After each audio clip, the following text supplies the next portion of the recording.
Rabbil Alameen. Today's program is titled Muhammad Ali and Jack Johnson. These titles go back 10 or 15 years ago, at least, because I would say 15 years ago, because it was around the 2005 period where we talked about the style that we would use would be Muhammad Ali and Jack Johnson. Okay, first of all, there's a generational thing in this. All of us in our age, we remember Muhammad Ali very well. But we would say, from our research, from my father's generation, my father was born in 1900, their great champion was Jack Johnson when he won the championship or defended the championship in 1910. That same struggle that he had, or when he won that fight against Jim Jeffries in Reno, that was a fight against what they call the Great White Hope. Once Jack Johnson won a championship in 1908 down in Australia, there was a big push on to find a Great White Hope, someone that would take the championship from that black man. You have to remember, early 1900s was the height of the white man's career. In those days, the white man ruled the world. All of Asia, all of India, all of Africa, all of it was colonized by white people. Over here in America, in 1910, that was 20 or 30 years from the closing of the frontier. They say that the frontier was technically closed, I don't know, in 1876 or 1886, that the frontier of America was closed. In other words, that America is complete.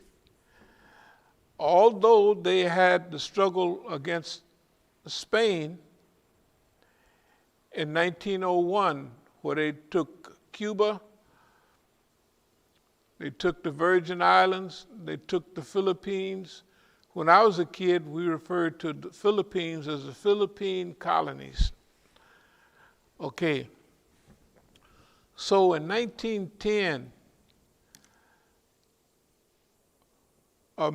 white people ruled the world, either under the British Empire, either under the French, right? Either under the Dutch, either in Africa. That was one country, the Congo, that was owned by Leopold, King Leopold. He actually owned the Congo himself. And so all of the world was controlled by white people. Okay, when Jack Johnson won the championship, I think it was at least 50 black people that was lynched and burned and killed on that day. At least 50, from memory. And one man was killed because he went down to a place and he said, give me some eggs, beat up like Jim Jeffries, scrambled eggs, and some coffee, black as Jack Johnson. They killed him. At least that's what my father told me. And Muhammad Ali have his own style. And in each one of these people, out of all the champions, they were the ones that employed psychology, and special movements in their fights.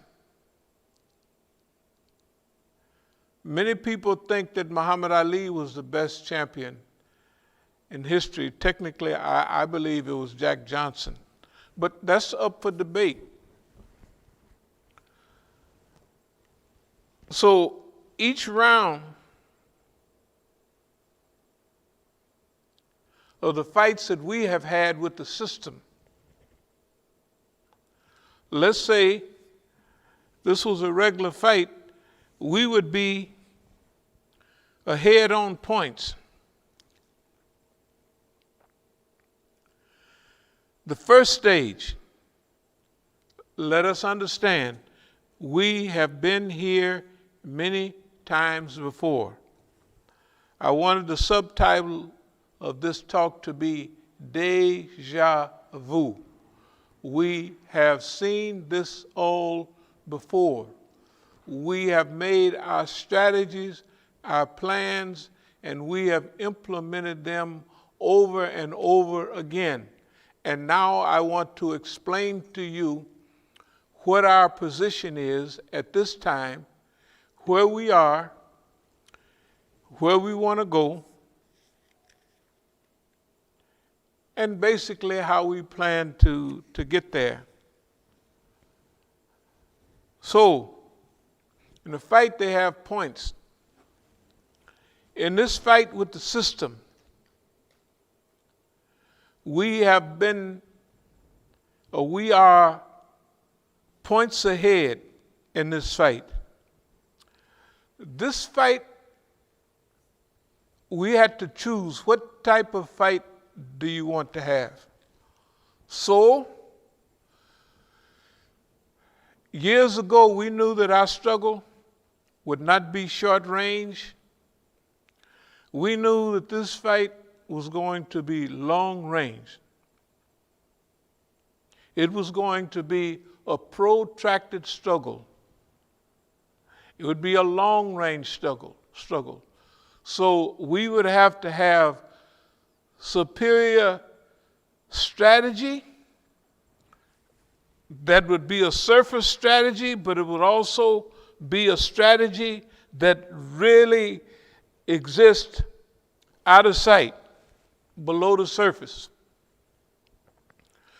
And we had to have tactics of the same sort.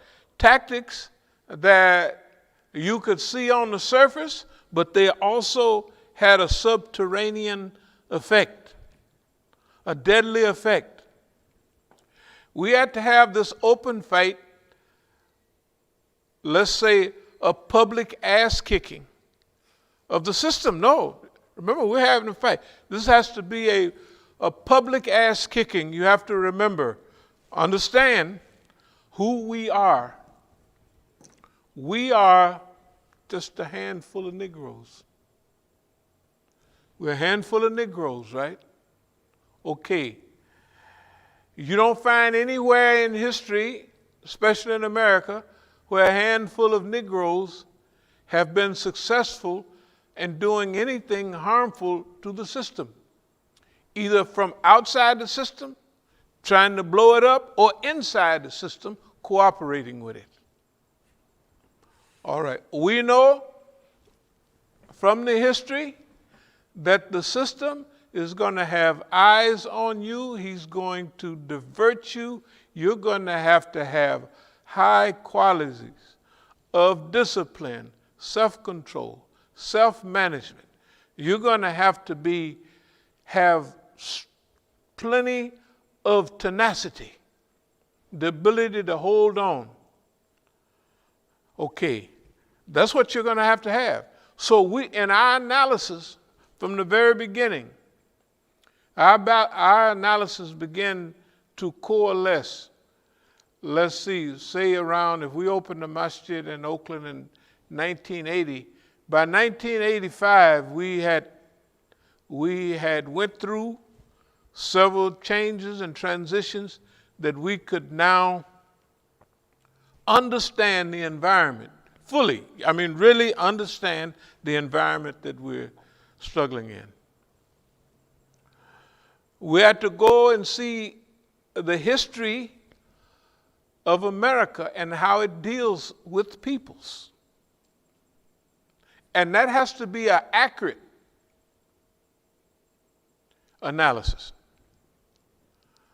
I won't talk about family and friends and all that involved, but if you have been doing something over so many years, the longer you go around, the more time the government has to influence your activity, to surround you, right?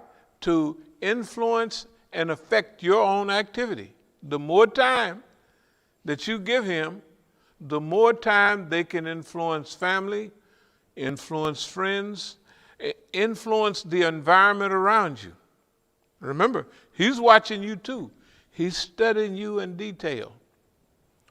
Now, this struggle, this public ass kicking, has to be sophisticated.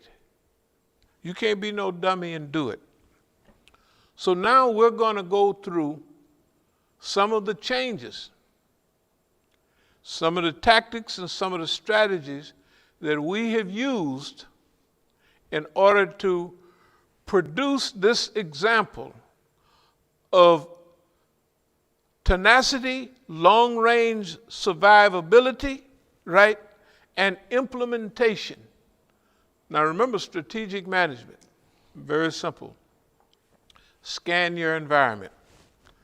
You know, look at your environment, study your environment, the history, the behavior patterns, the assets of the environment, the historical behavior realities that have produced certain things, and the ideas, everything. You have to study all of that. That's scanning your environment.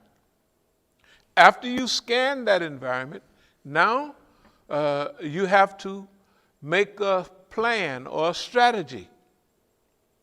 Your strategy emerges out of the study, the analysis that you have made of the behavior pattern, of the realities, of the assets, of the resources, all of those things that the system has. Your analysis has to be correct, because your plan and your strategy will emerge out of those realities. Then after you've come up with this strategy, the tactics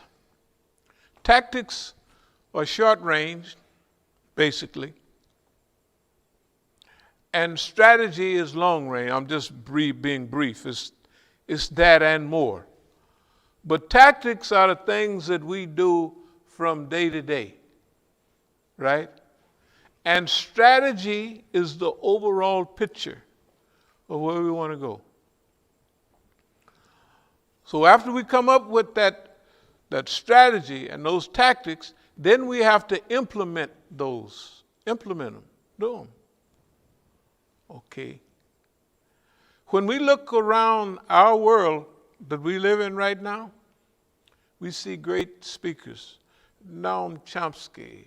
What's the man that wears a scarf? Cornel West. We see Mr. Wolf, whatever his name is. All of the communist man and all of that. Okay, they give great lectures.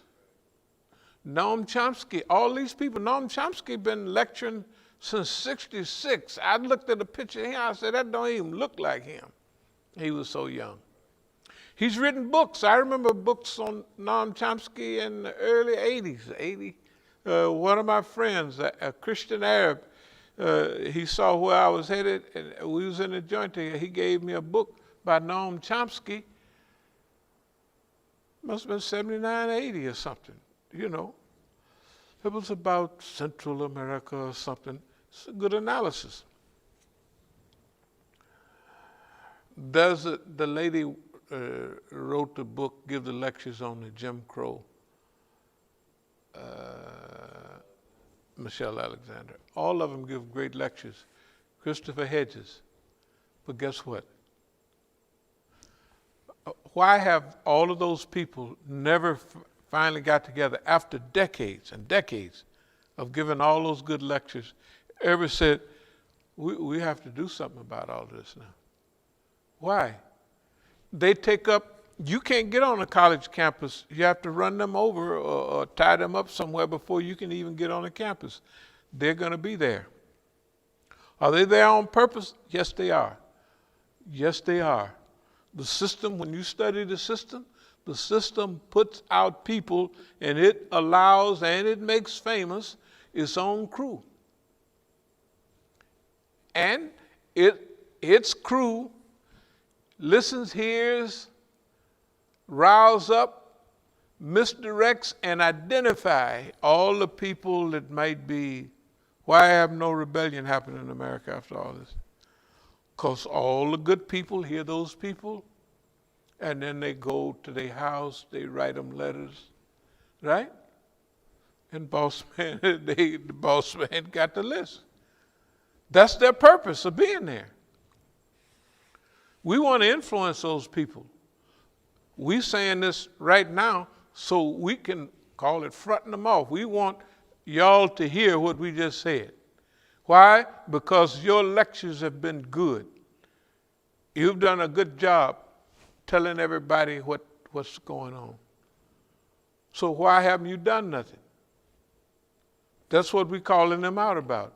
We want you to, it's your responsibility. You can't, an intelligent man cannot analyze forever. That's like Jesse Jackson and Al Sharpton them. Old messy Jesse. We got used to that years ago. What they call it, paralysis of analysis or something. Paralysis by analysis. Yeah, you just paralyzed by analyze. You always analyze. This is the problem, and never the solution. Now, here's the difference. We didn't scan this environment. We didn't study. We didn't came up with a plan. We didn't came up with tactics and strategies that will deal with this situation. Right, remember, it's a long-range strategy. That's what, we had to come up with that. We done looked around everywhere. And we see, we have developed a feeling of where we're at. You know, evidently we didn't figure it out or we wouldn't be here, right? And you'll understand as we move along what the Muhammad Ali, what the Jack Johnson style is. So, if you study Muhammad Ali, well, first of all, once you finish doing your tactics and strategy, every now and then you have to go hold yourself accountable. How effective is this accountability? You research your own self. How effective have we been? How have we accomplished what we wanted to accomplish? You know, are we 70% effective? 10% effective? Right? Are we effective at all? Are we above the level, or are we below the level? You have to research yourself. You have to research yourself. And you have to make, all literature says, know yourself. Know your enemy, 1,000 battles, 1,000 victories. You have to know yourself. You have to look at yourself. And you have to look at other people too. Not that you don't measure yourself up against people, well, they smart and I'm dumb, they pretty. You can't do that. But you still have to analyze. Where are we? Where are they? Right? You have to. You're in a war. Yeah, you can't do anything. Huh? You got to be honest with yourself. No doubt about it. You have to be, the more honest and the more accurate you are, the safer and the more, you know, anyway. So now,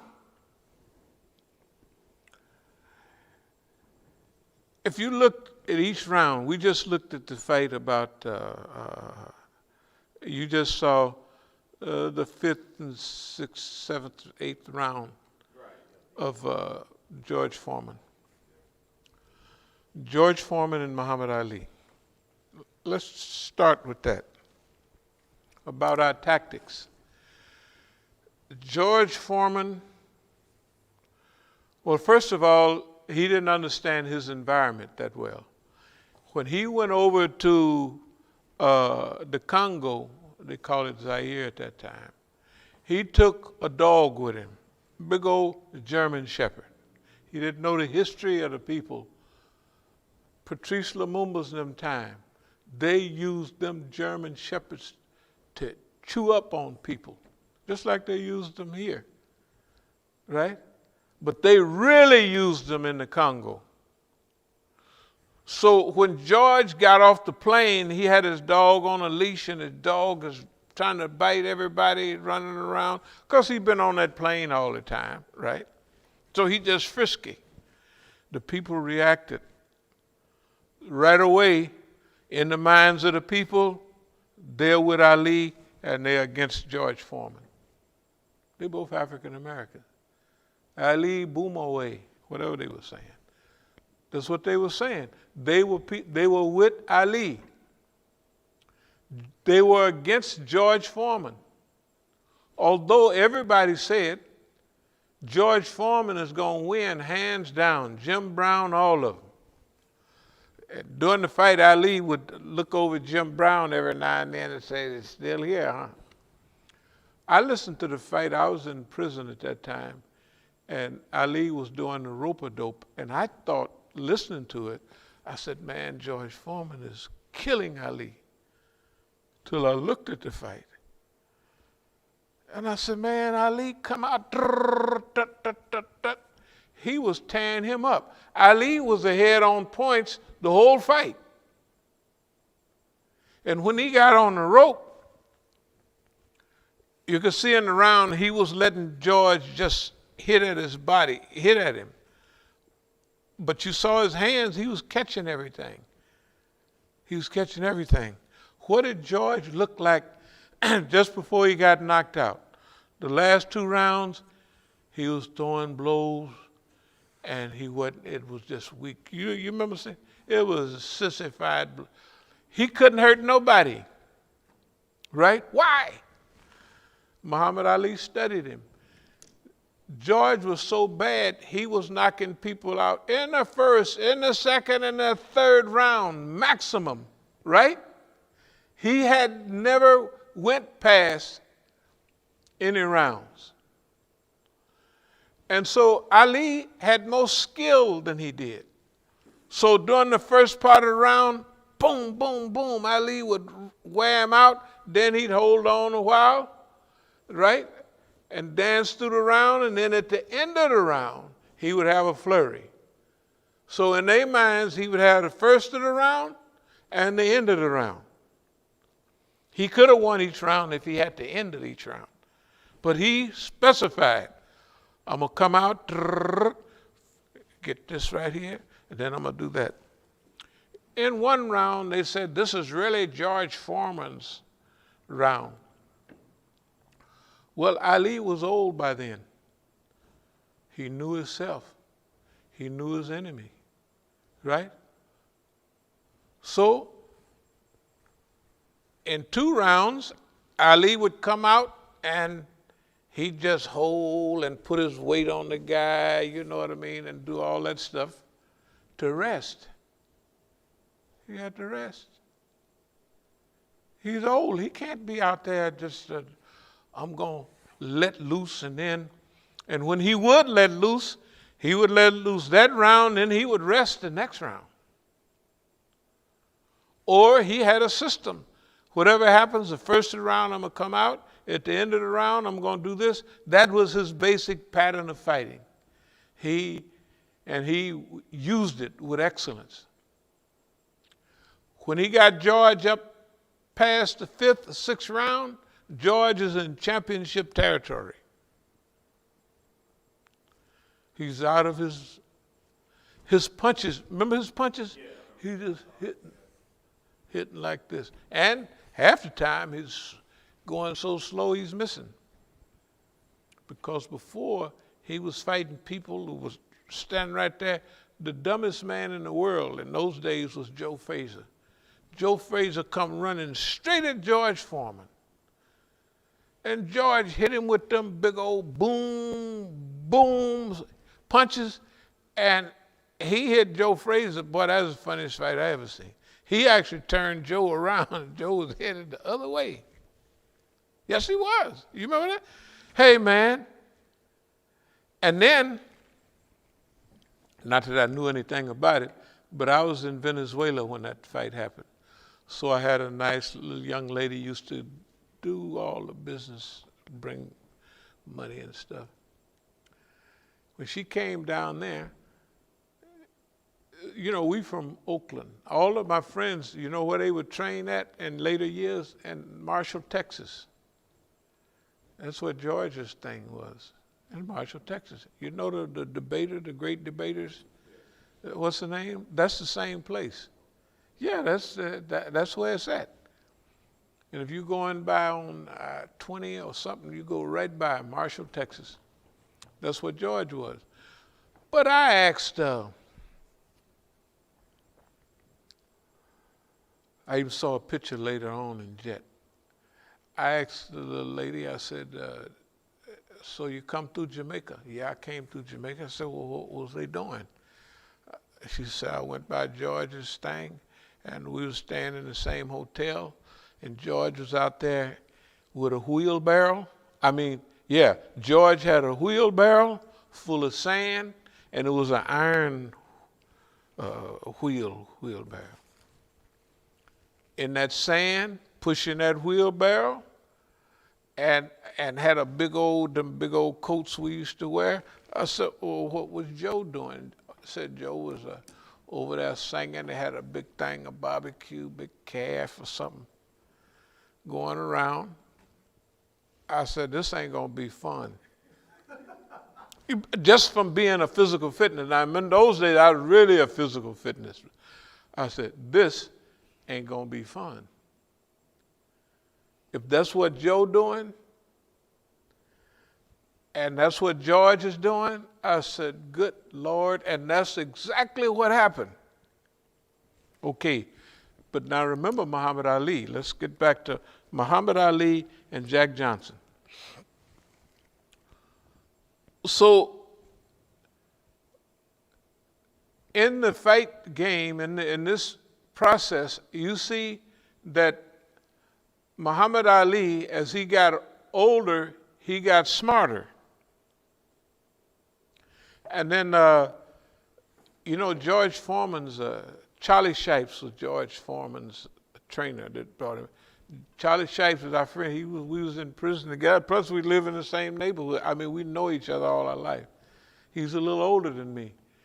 But Charlie Shipes was a good fighter. Charlie taught me a little bit about boxing.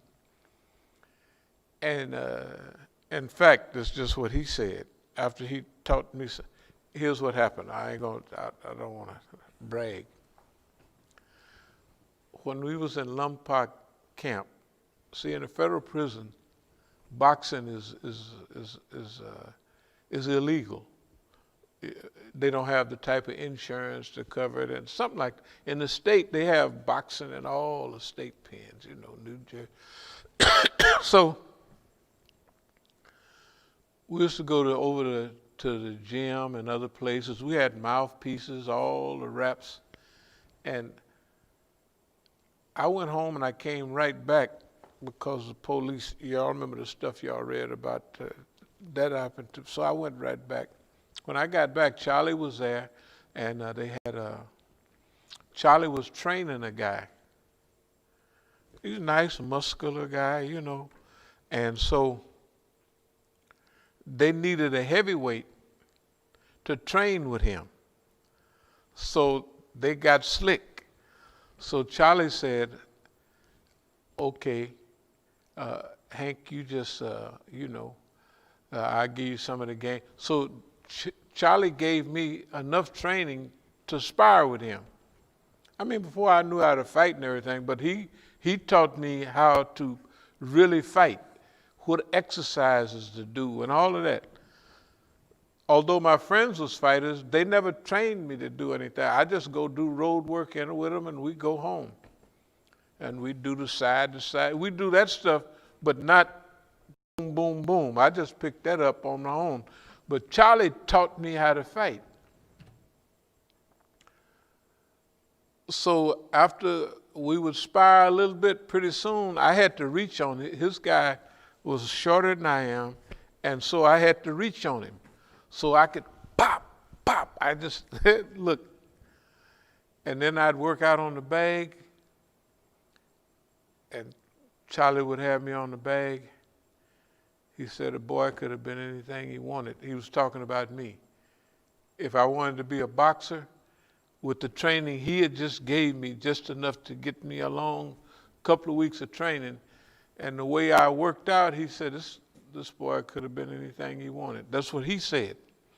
Now remember, Charlie Shipes brought George Foreman back to being champion after George Foreman weighed 320 pounds. And George Foreman hadn't fought in, not decades, but it was a long time. It was a decade at least. Yeah, it was, and imagine how good the trainer got to be. I watched on TV when George said, this is my man right here, Charlie Shipes. And he bought Charlie trucks, all kind of stuff. In fact, I got a picture of him and Charlie Shipes. So anyway, in fact, I'll show it to y'all next time, just so you know I ain't lying. But anyway, no, this is real. So the thing is that you pick up some of the basic strategies and what have you. So that's why we chose Muhammad Ali and Jack Johnson. That's the style that we're going to use for our movement. Remember that? That's 15 years old at least, right? That's way back. I don't even remember when we started that. It was way back. It's at least 15 years ago.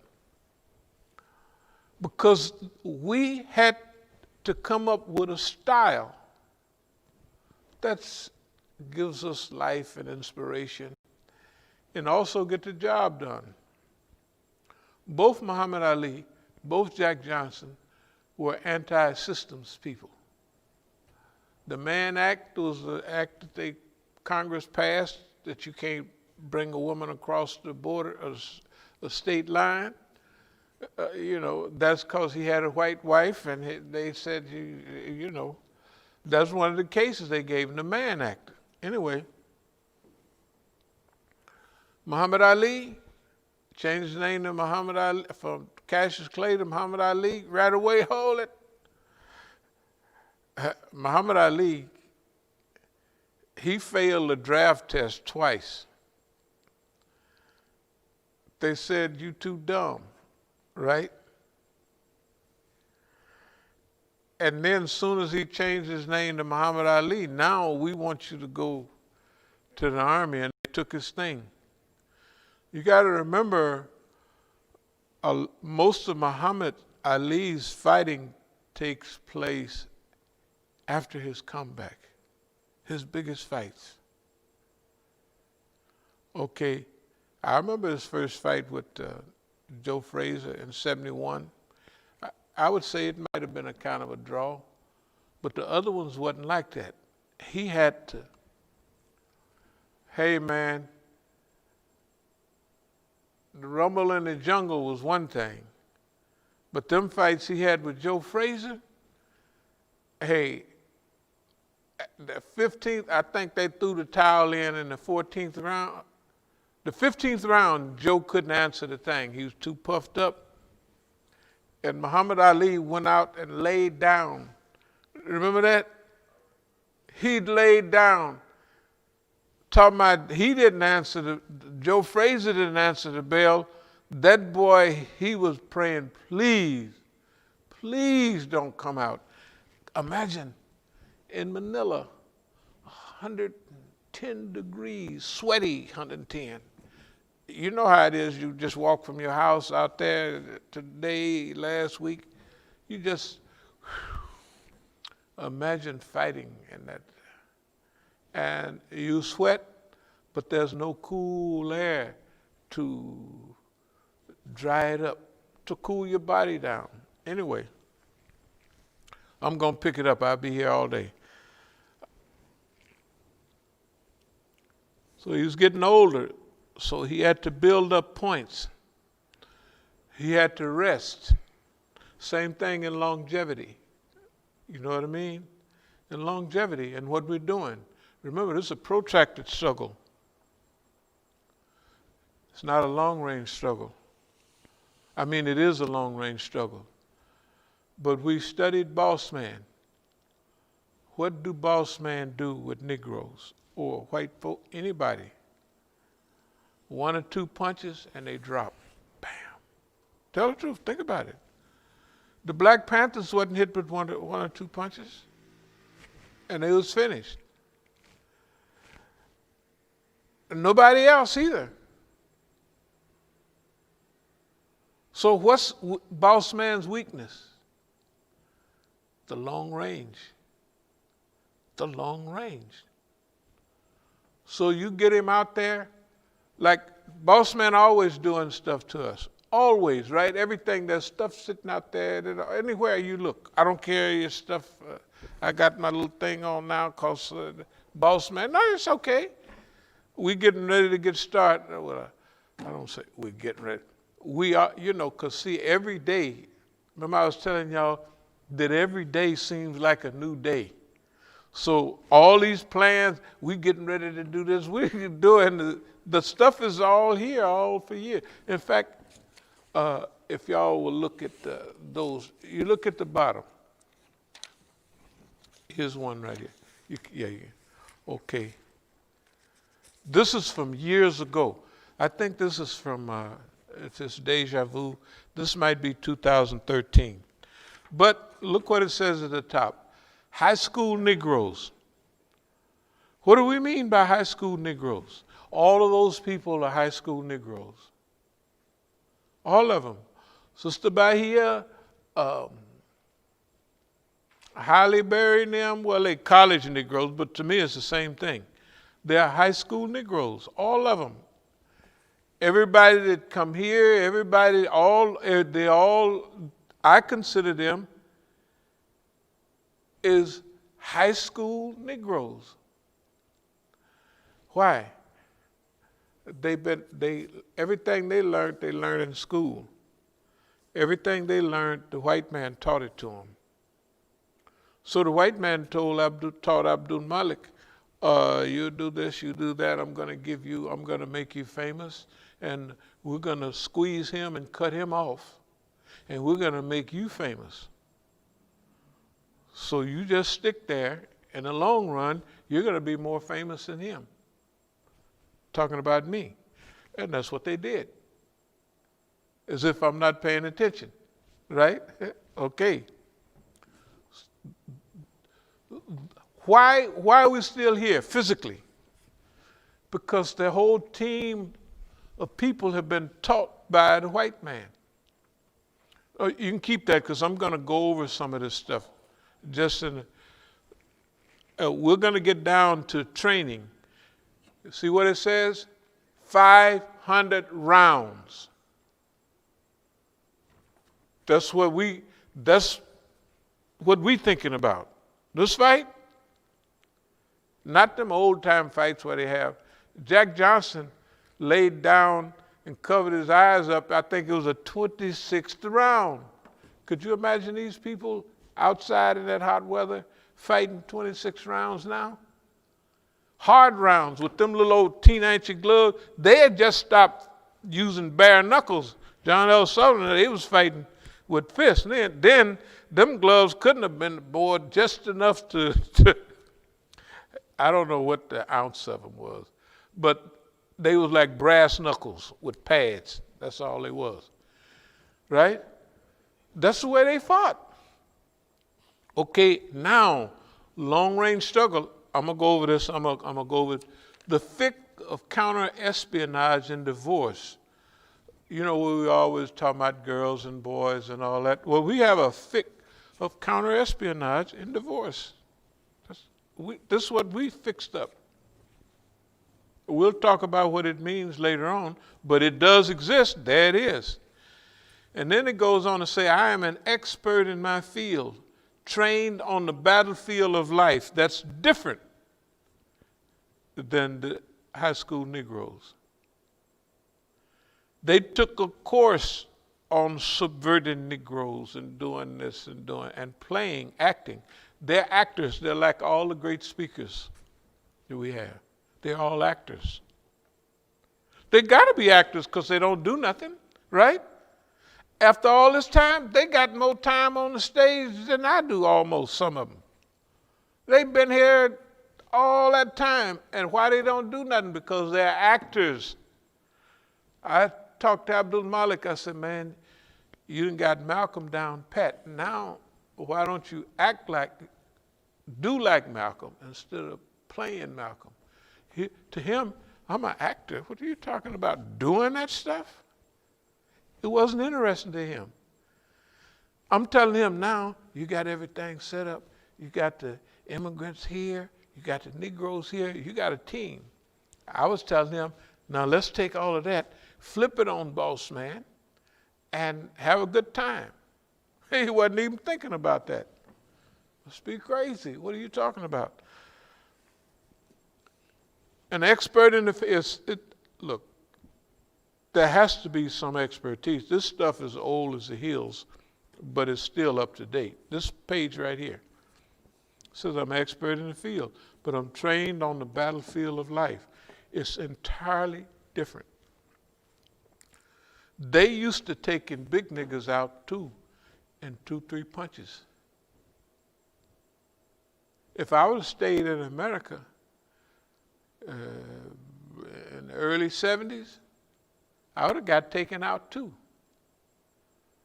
Because there was nowhere else to go. I would have to, if I held on to my empire, my Oakland, this is mine. That's the way I felt. This is mine, mine, mine.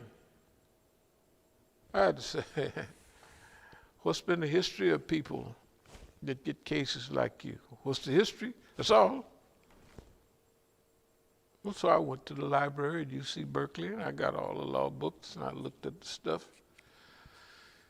I said, well, we'll see this stuff later. I studied police mentality. I studied it. I actually studied it. I took the chief of police test. I took, they have them all in the big UC libraries. So I studied all that. That's in 70 and 71. I studied it. But I said, well, I'm taking my stuff and I'm leaving. You cheat on everything.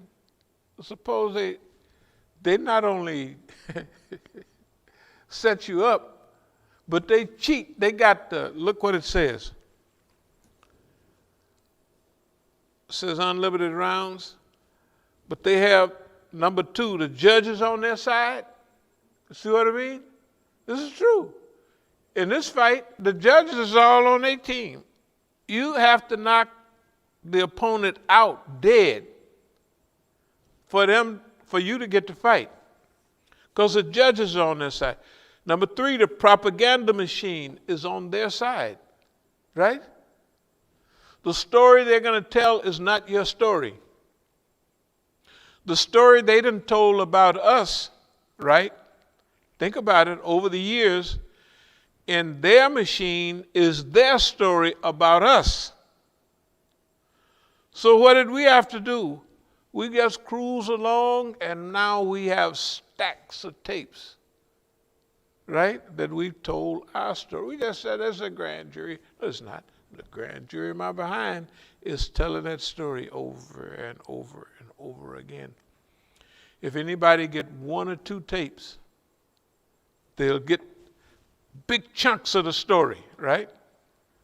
They'll get big chunks of the story over and over. We call it redundancy, right? And we looked at it like if this is a fight, okay, we're going to perfect 4 punches: a jab, a hook, a right hand, and an uppercut. That's all we're throwing. You know, when you look at us, that's 4, but we're going to perfect them like in martial arts, block, punch, all that stuff, right? Okay, we're not going to get cute. We're just going to have 4 deadly punches. That's about almost all it is, because you can't knee nobody. You can't, of course, they butt people. And that's what we have right here. Head butting, poison in your water. They did it to Muhammad Ali. Listen to him, right? They had his eyes, rub his eyes. Man, he couldn't see. For a while, he was in trouble. So we had to look at all of this. The reason everything comes from Allah, but I'm talking about the physical, the human reasons that we're here, is because training 500 rounds. They don't even know what round it is. We know what round it is. Is it going our way or their way? When boss man's eyes are so puffed up and he go to the wrong corner every time, he's being whooped to death. He can't see, right? Don, he go to the wrong corner. Everything he's supposed to do, everything he should do, he don't do it. He go to the wrong corner every time. Everybody knows that, right? That means his vision is all skewed. He can't see, his eyes is puffed up. Well, they're not technically puffed up, but psychologically, his guidance system is off bad. We're still here, right? Okay, so let's go on a little bit. So this, what we're in now, we always say a setback ain't nothing but a setup for a comeback. You know, that's our favorite. So this is stage 1 of the comeback. But in this comeback, we're going to make the system pay, just like we did time before.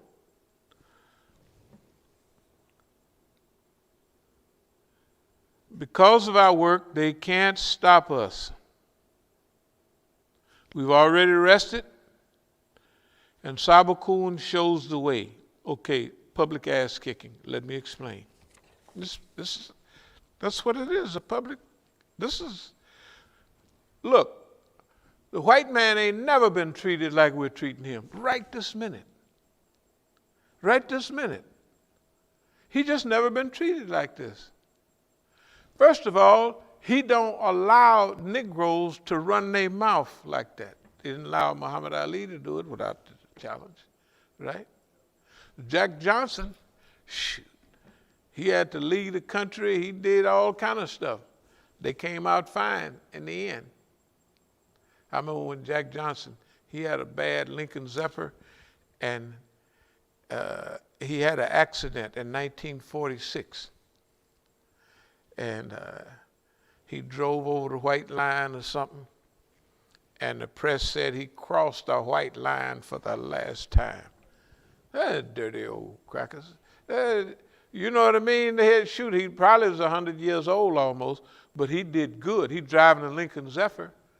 At that time, the one with the spare tire on the back, shoot.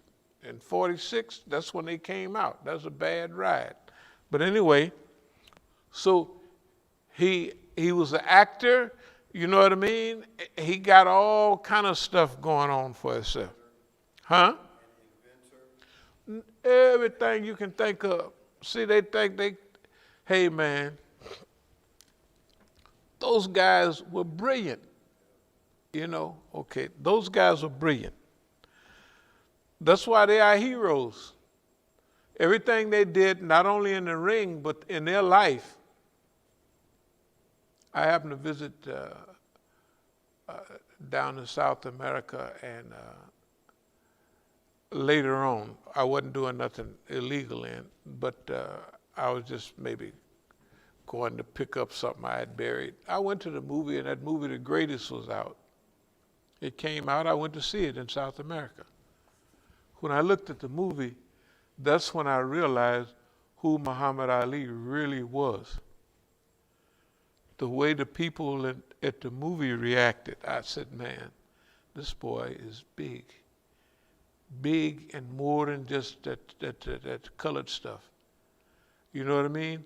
And this was Muhammad Ali all over the world. Because I judged him at first since y'all saw the picture, and I judged him by old gangster customs. And we tried to help him out, but I didn't think much of him except as a fighter, because he liked girls too much. And when you see that picture we took with him, it was a big fat leg yellow girl he was talking to. And we was telling him, hey man, we men, you gotta talk, you can't beat, you know what I mean? Give her your autograph or something, but you can't just, that was the way we felt. That was the custom of those days. That was our culture. That was the gangster culture. You know, you can't keep no men waiting. And you got, and we gave him $100 bills to sign, and we passed him a little something. He said, y'all into something? Because we was dressed normal. I said, yeah, we're into something. You know, yeah, we're into something. So the next day I went with my friends who are boxers. I said, man, so-and-so was doing. He said, man, they said, man, he do that all, that's what he do. Okay, so later on now he improved through Islam, but you know, he had to get that other stuff out of the way, and he wound up marrying a girl from his neighborhood later on. And all them cutie pies like Veronica Porsche and all that. Remember Veronica Porsche? You don't remember Veronica Porsche? The wavy-headed, real light-skinned, almost white girl. Do you remember seeing the movie Ali, where Will Smith played? You didn't see, okay. But anyway, the woman played that part of his life, looked kind of like. But Don King knew Ali's weaknesses, so he brought that tender over to the Rumble in the Jungle. He brought her over there. Then he divorced Khalila Ali. Yeah, his original wife. She was nice, but her hair wasn't as wavy as, you know. And he even says in the movie how much he liked women like her, you know. The standard Negro, high yellow girl, that New Orleans, that Creole, that top of the line Creole look. Top of the line Creole look. That's what she looked like. Yeah. Okay, anyway. Our work. So here's what we're doing right now. We're reinstituting our work pattern. You know, project management and all of that.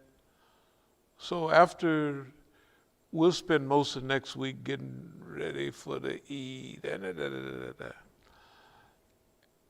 and that's part of our progress too, just getting ready, just get all of it, the day-to-day work is part of the work. But we're gonna be down into day-to-day work, you know. What we gonna do with the building there, what we gonna do with the cars here, what we gonna do, okay. When we go to Texas, we'd take our thing and we'd go down and we'd be out there talking to Mr. Meeks and them, telling them, yeah, y'all thieves, you're stealing the money. We'll be back over in a few days. We'll be back over at CARE. Yeah. You know, with pictures, all of this, the newest pictures. You could have stopped this years ago. All you had to do was get your butt out of the office, right? All you had to do was come out and at least say, is something going on. They ain't even come out to say somebody told them this is personal. And they know it's a lie. It's not personal. It's the United States government. The stuff they doing is clearly the government. It ain't no Negro. Yeah, they said it's internal. It's insanity. Internal? What? Kicking a man out of the masjid and it's got his name on the thing? How is it internal? With a little piece of paper, they go to the bank and take all your money? But remember, this is a 500-round fight. We trained for a 500-round fight. We probably won't make it that far, but we trained for it. Boss man, on everything he did, it was short range. All the stuff they did in Oakland, they thought this man used to be Big Hank. He's arrogant. He's like Imam Jamil. That's what they thinking. And the police did this to him, and he said, if they do it again, I'm going da-da-da. So they think we're all the same. So that's the way they roll. When they was at the masjid, we are having a program like today. Mukhtar come in with a camera, and him and Khadijah talking crazy, talking loud, and they thought that I would just blow it and get mad. I told everybody, just take it easy. Stand down. I had to holler at people, do not move. I do this all the time. You got to remember, my family members and them have to be working together because Mukhtar beats one of my sons with a stick and put it on the thing. Y'all ever see that? Yeah. It's on the thing. In fact, you can send it to me later on. I ain't never even looked at it because I didn't want to look at it. All of that, it's not an internal matter. The things that they're using, only the government can control, right? So the stuff that they're using, they're handing it to these people. And they thought Imam Musa will bite the bait and he'll be over. It'll all be over. Or they sent a tender by. Imam Musa, from all the pictures he have, he kind of leans toward kind of yellow girls. Y'all call them red bones, all that. High yellow, you know, that's what they call them back here. We just, different colors of yellow, high yellow, medium yellow, you know, New Orleans yellow, you know, all that stuff. Creole, you know, each part of the country, dirty red, they got different little names for all of this stuff. The color, it's pitiful that we have to name each other all these little different names. But anyway, here's the thing that they figured. That's why they high school niggas. When you put something in front of a high school nigga, like a pretty girl, anything like that, he doesn't make ethical or moral equation out of it. Is messing with her valuable? He's going to weigh and measure his own history. My history of ethics and morals and what have you, if I were to do that, one, I'm not married to this person, what would I gain and what I lose? They don't even do that. They say, I like her. Well, I'd like to do something to her. So they figure out a scheme to do something to them. They left ethics out. Why? Because they figured niggas don't have ethics. That's what they was thinking. So I ain't never even heard of no Negro with 14, 15 years of celibacy. And everybody in Oakland was watching and paying it because they said, we don't believe it. They didn't believe it. Okay. But if you're trying to get somewhere, just imagine, what does this add up to? If you really focus on what you're doing, technically, you haven't got time to be, you may not even want to be married, and you got to be married if your Islam is correct. Well, in order to do something to that lady, I have to be married to him. I can't, and they send all kind of, you could, boy, if you'd listen to the phone when we were staying, white ladies calling, healthy white ladies. You know what I mean? Just the kind Negroes lack. Imam Musa, would you come over and pick me up and take me over? I said, I'll send you a cab. I said, 1983 or 84, a nigga driving with a white woman in his car and it's pouring down rain outside. What the hell do you think the people gonna think? Right? Yeah, I'll get you a cab. I'll call you a cab.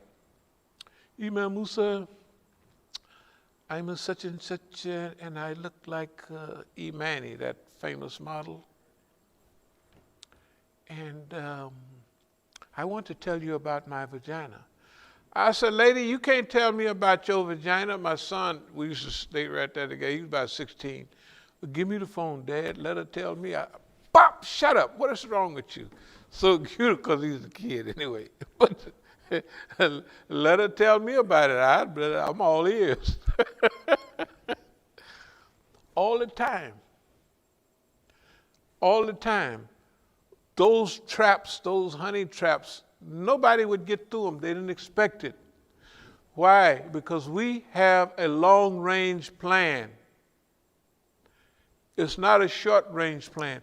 What would interfere with that plan? Well, if you do anything to break the guidelines of Islam, that interferes with your plan. Plus, you may be so absorbed in what you're doing, you may not even care nothing about what they're talking about. Right? Okay, so that's part of what the fiqh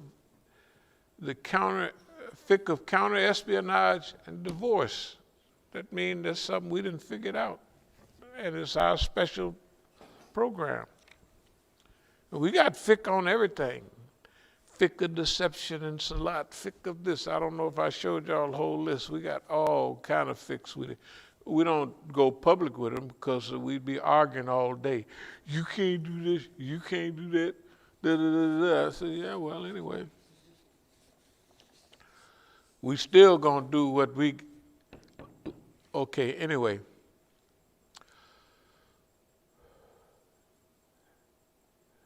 Laying down in the shade with your hand up. That's part of the fiqh of deception.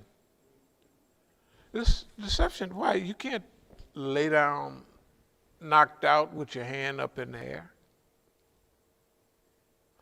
But if you're having a long-range struggle, you have to rest when you want to. You have to rest.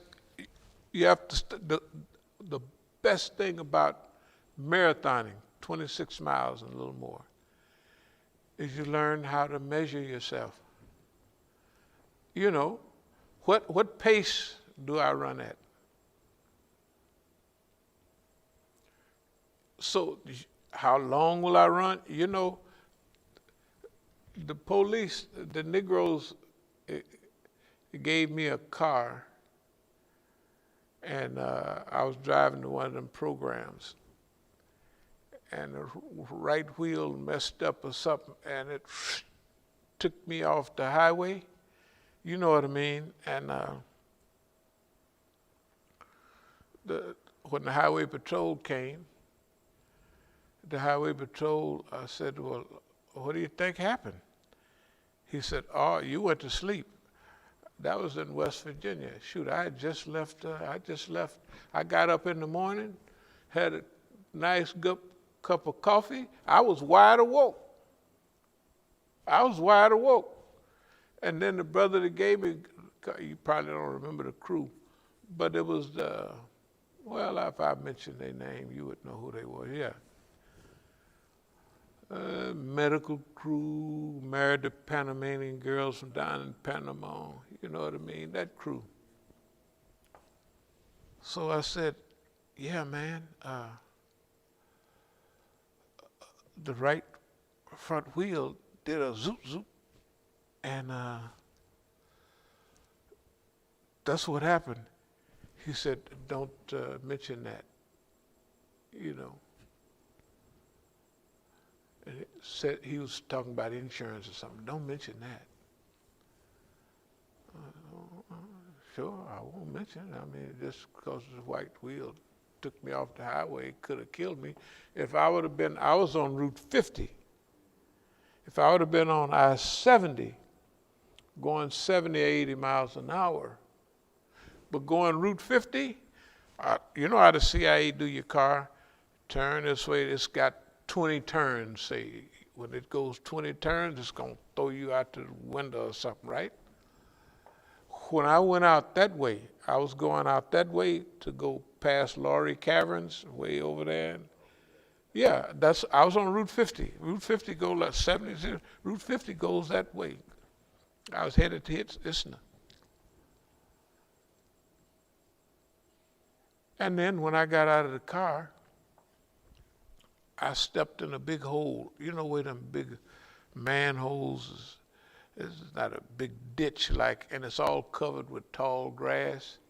I stepped in that boy and I just stepped in it. I didn't see it because it looked like, you know, it was dark. I just stepped, boom, and I broke my foot. I broke my ankle. No problem. Longevity. In those days, I ran 8 and 10 miles every day. That might have been Allah's way of slowing me down so I could make it to here in running. I go out and walk and everything, but I can imagine if I would have did 40 years of running, I did 20 years of running and all that distance, that might have anyway, could have wore me out. You know what, you just think about it, football players, everybody get, in later years, too much running. I used to do the running like overrunning, you know what I mean? Because I was getting so high that I was wearing sweat gear, I mean, you know, all that stuff. Anyway, so it's a blessing. I'm going to get back to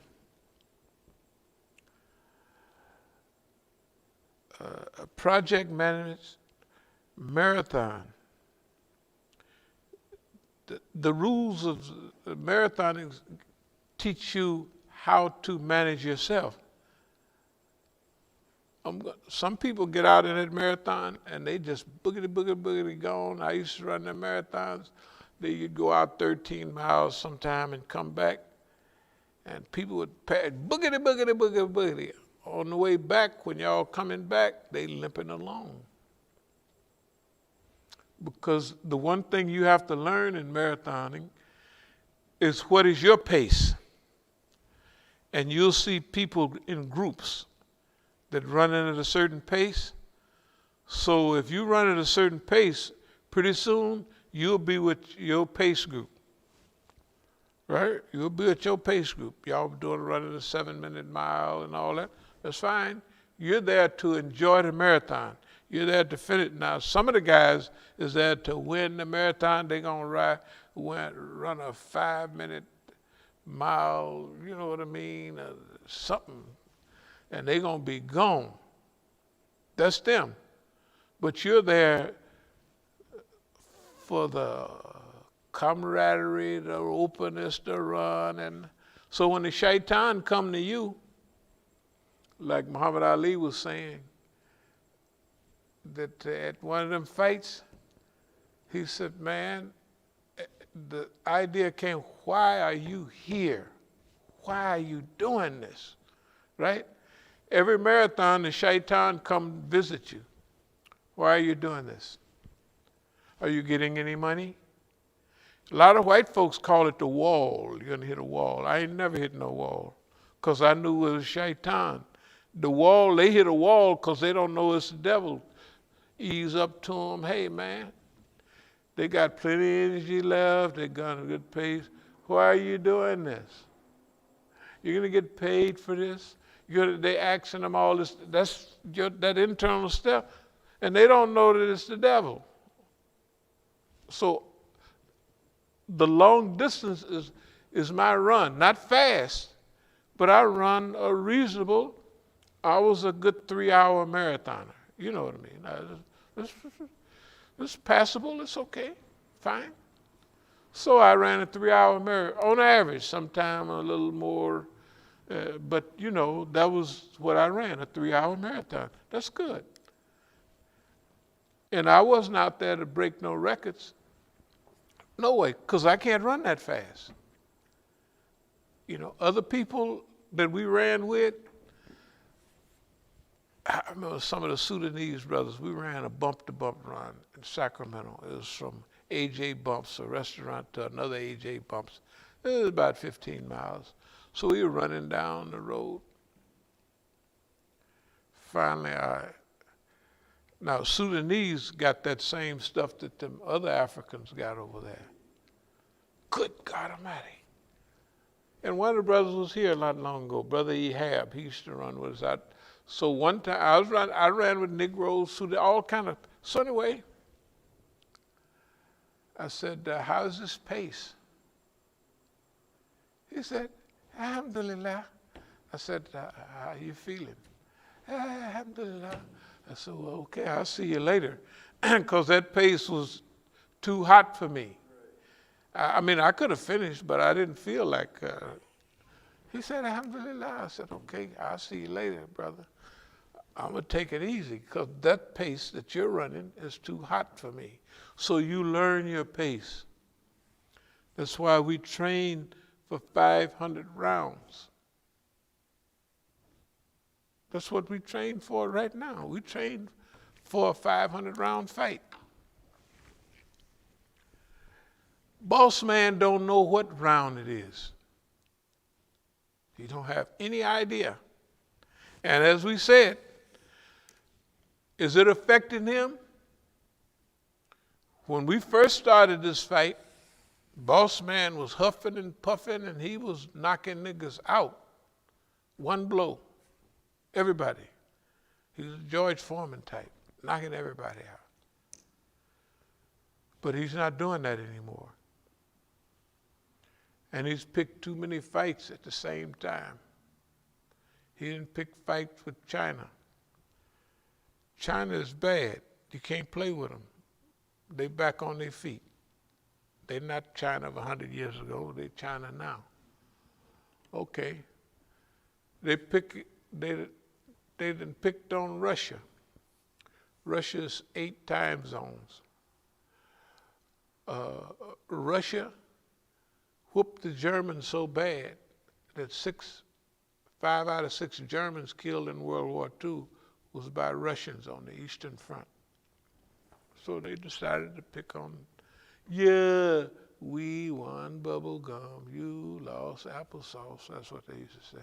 You know, in other words, we won the Cold War, and and communism is a blooper, and right? That's the way they did. They didn't do championship style like the good fight champ, right? And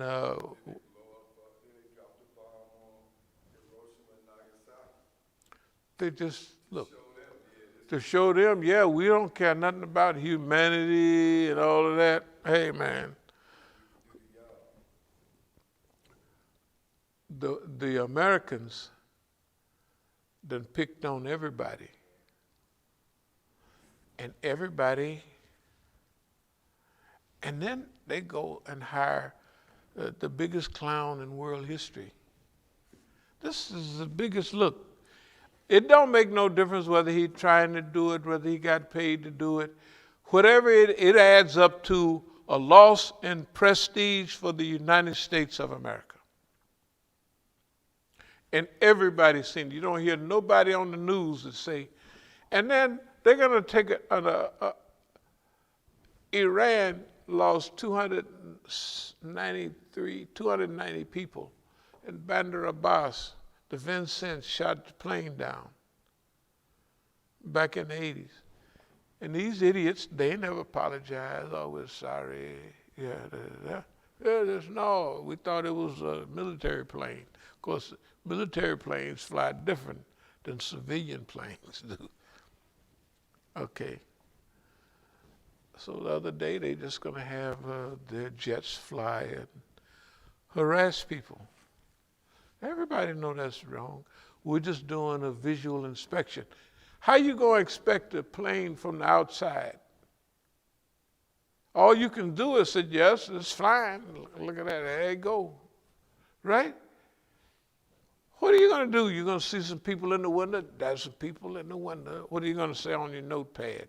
There's people in the window. It's got wings, right? Right. It's flying. Visual inspection, how? It's stupidity. It's insanity. So boss man is way out of his league. And the punches, he's throwing them late George, sixth or seventh round George Foreman punches. Just like shoe shine. Ain't hurting nobody. That's what, he throw punches at us all day long. He just said something about my foot. You see me, I had now the last 2 days, my foot. For no reason, I haven't kicked nothing, okay, so he does something every now and then to show me that I am inside of you, Mr. Negro. I can give you body aches, headaches, I can give them to you. And that's true. But I say to him, as I always say, you can excuse my expression, you can kiss my black ass, boss man. I don't care nothing about what you can do. If you can do it, do it. You can scramble stuff up or get to scrambling. Go ahead. Get your behind busy. No, get your butt busy. Don't threaten me about nothing, what you gonna do. Or you don't have to show me what you can do. Hell, I know what you can do. I done tested you 822 times on everything, right? So, no, that's the attitude. Attitude is a position, like a plane, position it takes according to the horizon. When you do like this is an attitude. When you get your body ready to fight, that's an attitude. When you have a certain psychological propensity, that is an attitude. That has to be our attitude. And we lack that attitude. So now, this project management, marathon rules, distance runner, there's something called burnout and brownout. Most people experience burnout. Just burnout, all the circuits go just blown. Brownout is when the lights go dim a little bit, right? And then the power comes back on and it's a nice flow of energy. That's a brownout. We don't have any of those, not burnout nor brownout. Why? Because we manage our own self. We don't even get close to, we rest before we have our own internal measuring system. After all these years to measure where are we at, right? So, we'll take a breather. Our own breather, a working breather. We just finished a long time of working breather. But a working breather, we still doing stuff all the time. Muhammad Ali is in the ring, he's fighting, but he's still resting. You know, sometimes he's throwing punches, sometimes he's resting. We're going to throw punches now.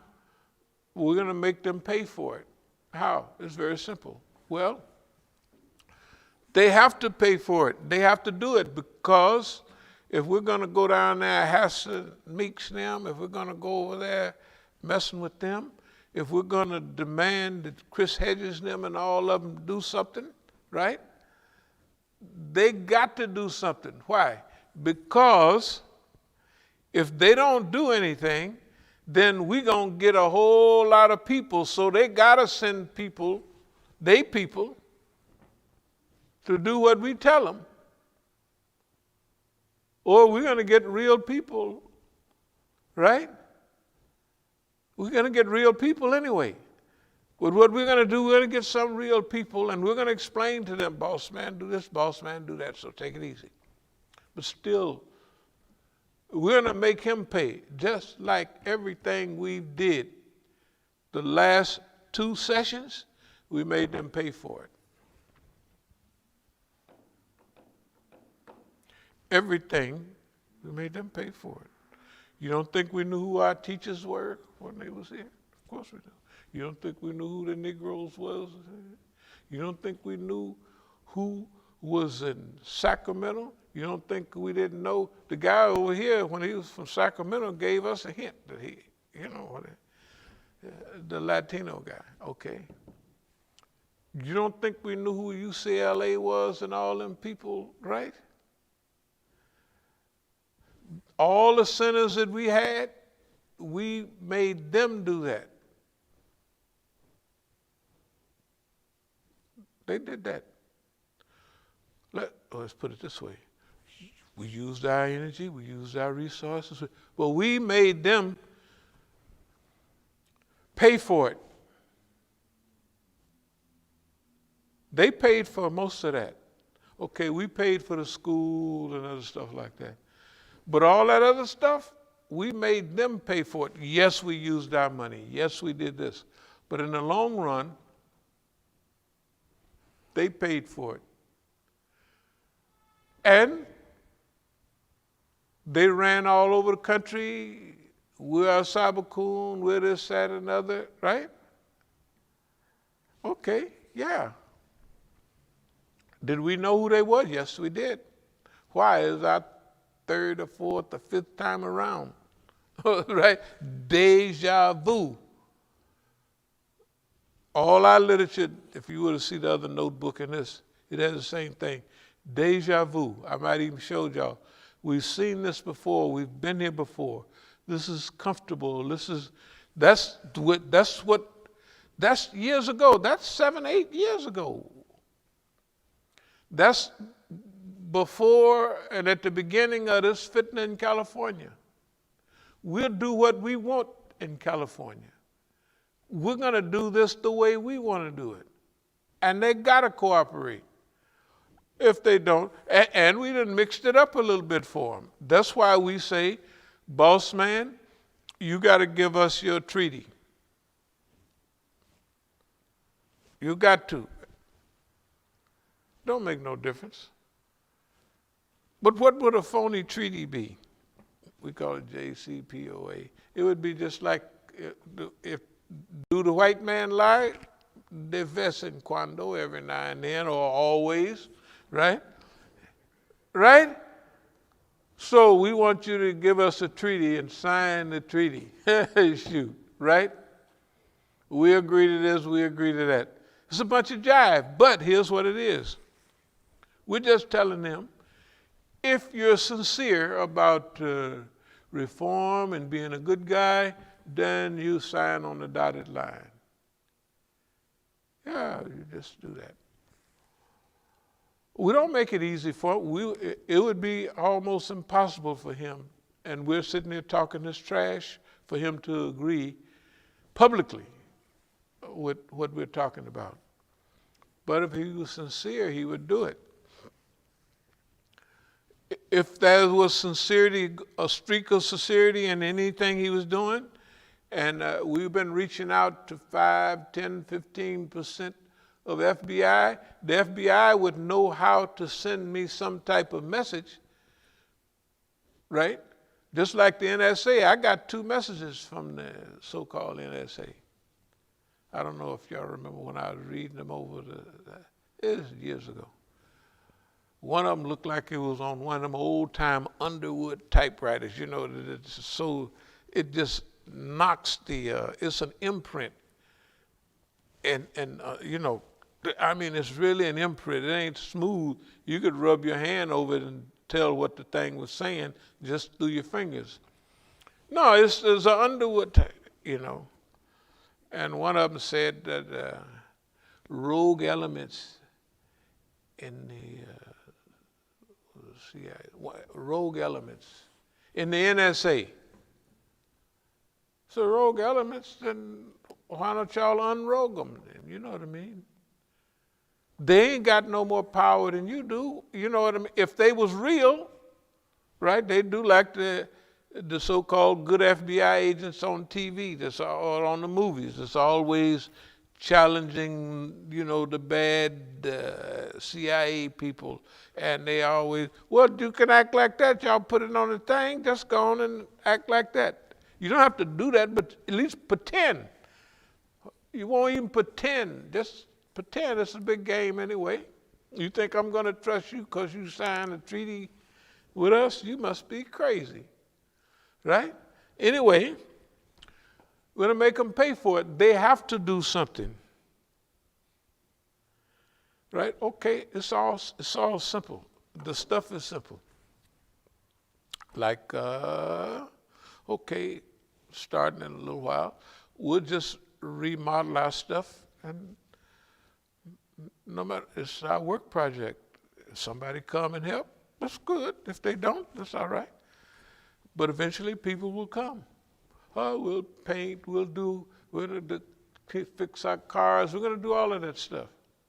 That's just, we've been cruising. Like if we let a house sit there for a while, it's because we want to let it sit there a while. That's all. It ain't no big deal. But they have to send help. They have to do something, because if not, eventually somebody real, they're going to hear, we know they monkey business with this stuff, but see, we have the CDs, the DVDs of this. So we could hire winos to pass out to, you know, all that, like they do them little newspapers. They just hire some guy. You just pass these out and we watch them and get a chair and sit back and watch them pass them out. Okay? So they're going to get them to some real people. It's just like that Me Too thing. You can judge by the response that literally everybody that was down there around us was the police. Right. Of course, no response to the Me Too. None. Somebody would have to respond. The numbers. How we know that? Because we know when we used to travel in the early days, right, to raise funds at different mosques and to do things, right? When we would get back to California, we could go to the mailbox, and for a month or a lot, it would be letters coming in, and you know what I mean? And if that was real, right, it would be some response. Because it's the same way what we was doing the other stuff before. No response? What does it mean? It means everybody down there, almost. Was the police? Almost every. Is it hard for them? Hell no, it ain't hard for them. Right? If they can bring out millions of people, what is it?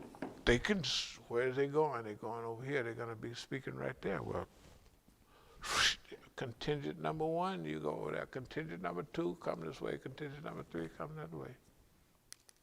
Simple as that, right? It's too simple. It ain't no, do they do that? They did that. Why? Because there was no response. None. See, we've done this so many, deja vu, so many times before. You put out so much information, you can pull back and wait for the response. It's going to be a certain amount, right? They don't know you sitting there waiting. Boom, No response? Good for you. No response. Nobody wanted to hear what was in that. Right? Nobody responded. Therefore, that's boss man down there. It ain't no problem. We talked about burnout and brown. We don't have, as other people have the problem of burnout and brownout. Brownout means you get a little tired. We take a rest before we get tired. We take a breather, physical, psychological, emotional. We like Jack Johnson, laying down, almost got his legs crossed just about, and just got his hand up in the sun, right? And we could do it any kind of way we want. We could go out there, throw a couple punches, and go lay down ourselves. Or the guy swing at you, you fall down for a minute, you just tell you can't stop the fight. I ain't hurt. I'm just resting. Right? I'm just resting. Right? Or you holding the guy. You can see the repeats, people coming, floating around here that's been gone. They're welcome. Everybody's welcome. This is a little more surfacey, like just give a little sign, deuces sign or something that I'm with you. Of course, I'm a boss man too, don't forget that now. But just say 10. I got to get you to ask for 10%. Just when they walk in the door, all they got to do is, and I just keep my mouth shut and go on about my business. 10? What about 15? No 15? That's the only thing I'm going to say. Man, come on, man. That's it. That's it. Why? We didn't train for this. We've been doing this so long. Hey, man, we've been doing this so long, it's just ridiculous. But that's the key. Nobody lasts that long. Never. Niggas last 1 year if they good. Nobody in our history, look at it, they don't get their time. They start hitting points, they cut them down. That's why it's different from what you taught in school and what you learn doing this stuff, you learn it because your life depends on it. You learn it, you have it. Now, what about if you get a chance to go over that 4 or 5 times? That's learning. It's drilled in. Okay, so project management, we got that covered.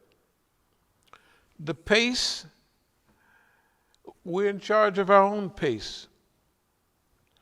We're not impressed with nothing anybody do because we're responsible for our own pace. We're responsible for our direction. The other thing about burnout, brownout, becoming depressed, that's not possible. Well, it is possible, but it's not likely. Why is it not likely? They try to get you involved in their goal setting and their this and that, and then you do certain things, and then you get depressed, or you get sad, or you lose confidence. I do it all the time. I have talked to people that was here before. They sit around. We try to help everybody. And then you want to see where their head is at. Yeah, man, you can count on the Negro doing this, count on the Negro doing that. Yeah, that's right. Because that's their justification for cooperating with the white man. They cooperate with the white man because niggas is going to double cross you anyway, right? We're just telling them that. We got a choice. Allah created the human being. He can go to the highest of the high or to the lowest of the low. That's in the Quran, right? We're taking the high road. We're not doing this. We might say something, but we're not looking for the worst in the Negro. We're looking for the best, right? They both there. So you go do what you want to do. We looking for the best. We don't have to hit pay dirt once every 10,000 hits. You know, we don't have to do nothing but go for the good in the human being. Because the whole world that we're talking about developing is going to be based on the good of the human being. Why? Hell, we already got the worst. We could just cruise with this. If we want the worst, we got it. If we want the low part of human beings, we got this right here. We got it. If we want the worst in the human, this system is designed to bring the worst out of human beings. The police department is designed to bring the worst out of human beings. All of the competition and non-cooperation that they got, and they know the human being is a social animal, but do their sociological aspect relate to competition or cooperation? It's competition, that's them. But what's the best in human being? Cooperation. It's like people that work out together. I used to watch teams. You know, you can have a team that's competitive. They're going to progress. But they tease each other in a certain way. Yeah, you can't do it. I can do it. I'm going. And they get down 400 pounds. 1, 2, 3, 4, 5. You get down, you do it one time. And they make fun of you. That's competition. But you got the other team, they cooperate with each other. Come on, man, you got it. You can get that. You got it. And then if you're straining with it, they, you know, where you just put a little on the bar, and they get it up. Sometimes if you way back here, they can't even see you. You can, you know what I mean? You on each end, and you can just a little bit, and they get it. You don't worry whether they think they got it themselves. If they get it, their bodies are going to bulk up enough. Pretty soon they're getting it themselves. So it don't make no, but you can cooperate. I mean, everybody studied. I studied it between capitalism and communism just in working out. You know, you can cooperate and help each other, and you can get big as bad as them guys in competition. They compete with each other. They make fun of each other. You congratulate each other. Man, you made it. I knew you could make that all the time. You had it in you all the time. Simple. Can you turn just a little cool for a second? Not that it's getting hot or nothing in here, but just a pinch. Okay. Remember, whatever you think about it, we're As-Sabiqun. We have to show the way. We don't have to show the way, but that's what we want to do, show the way.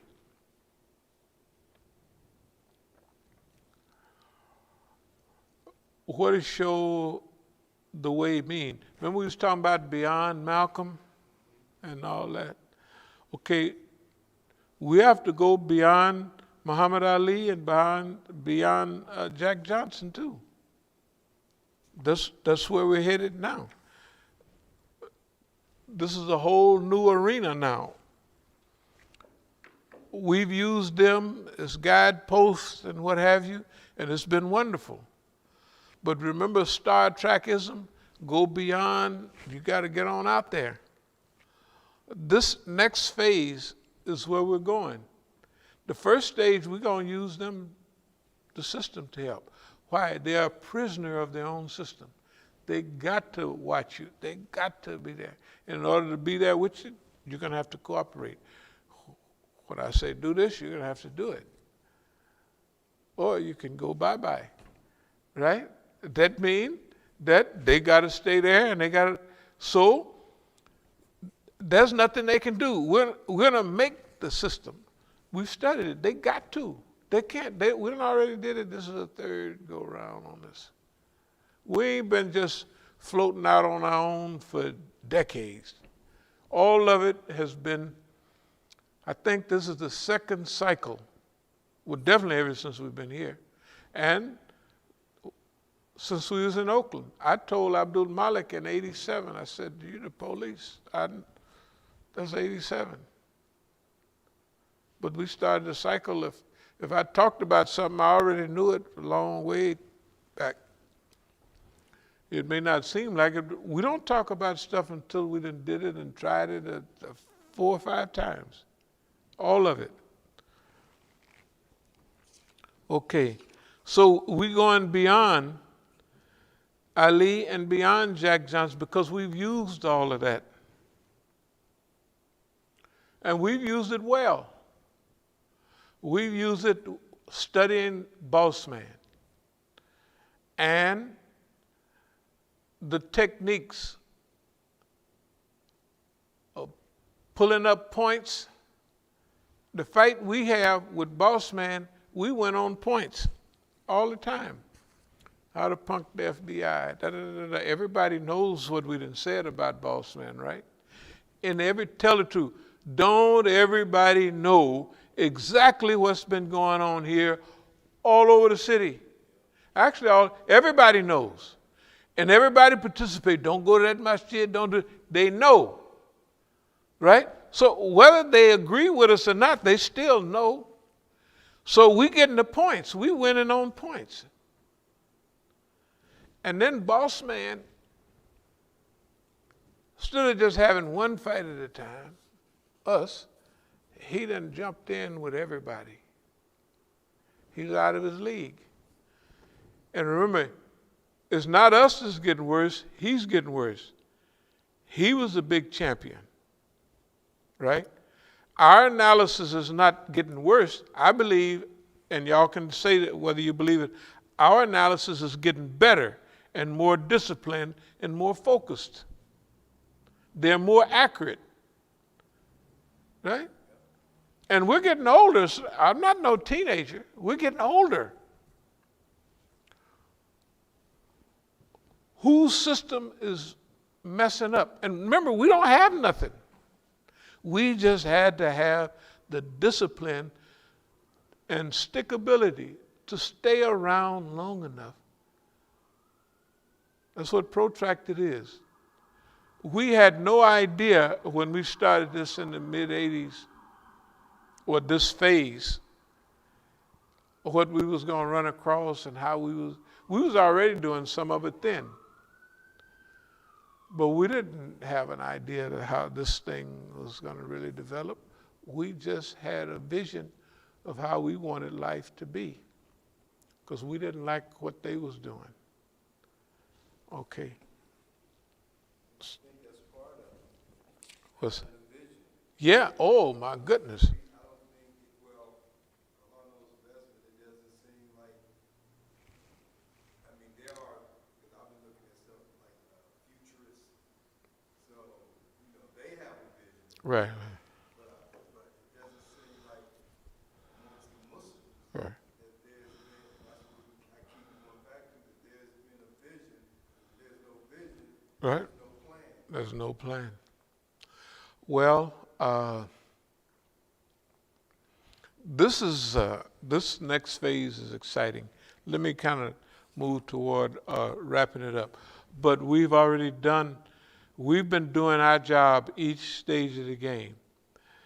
Boss Man has a public butt kicking. That's what we've been doing all along. These programs are public butt kicking. And we saying everything you do, you don't bother nobody. You know what I mean? That's letting everybody know. You mean? Now remember, they know a lot of what's going is real. And most people can taste that most of the things that we're saying here is generally real. If that's true, just bring in the Negroes. If that nigga can do it, I can do it. He's a nigga just like me, right?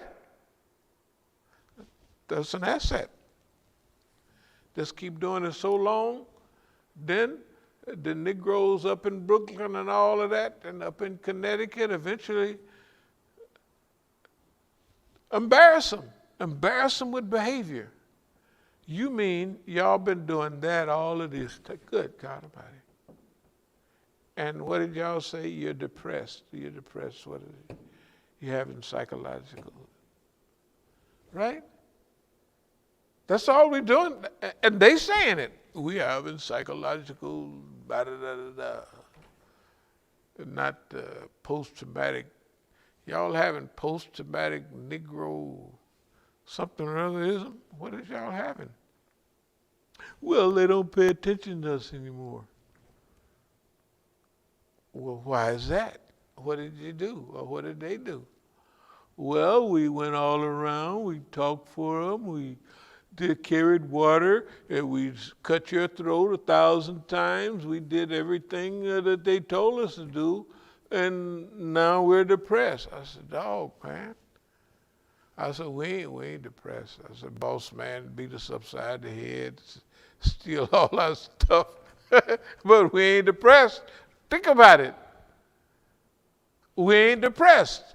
That's not normal.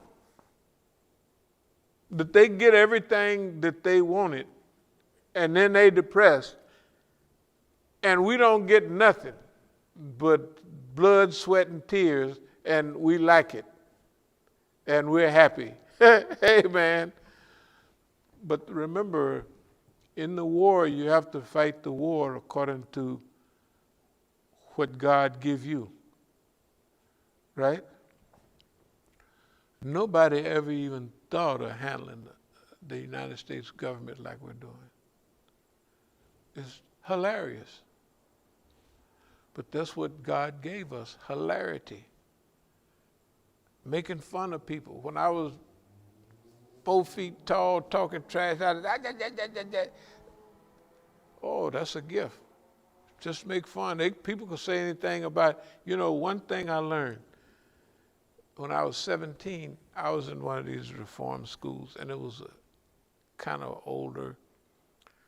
The senior officer was a black man, and he was,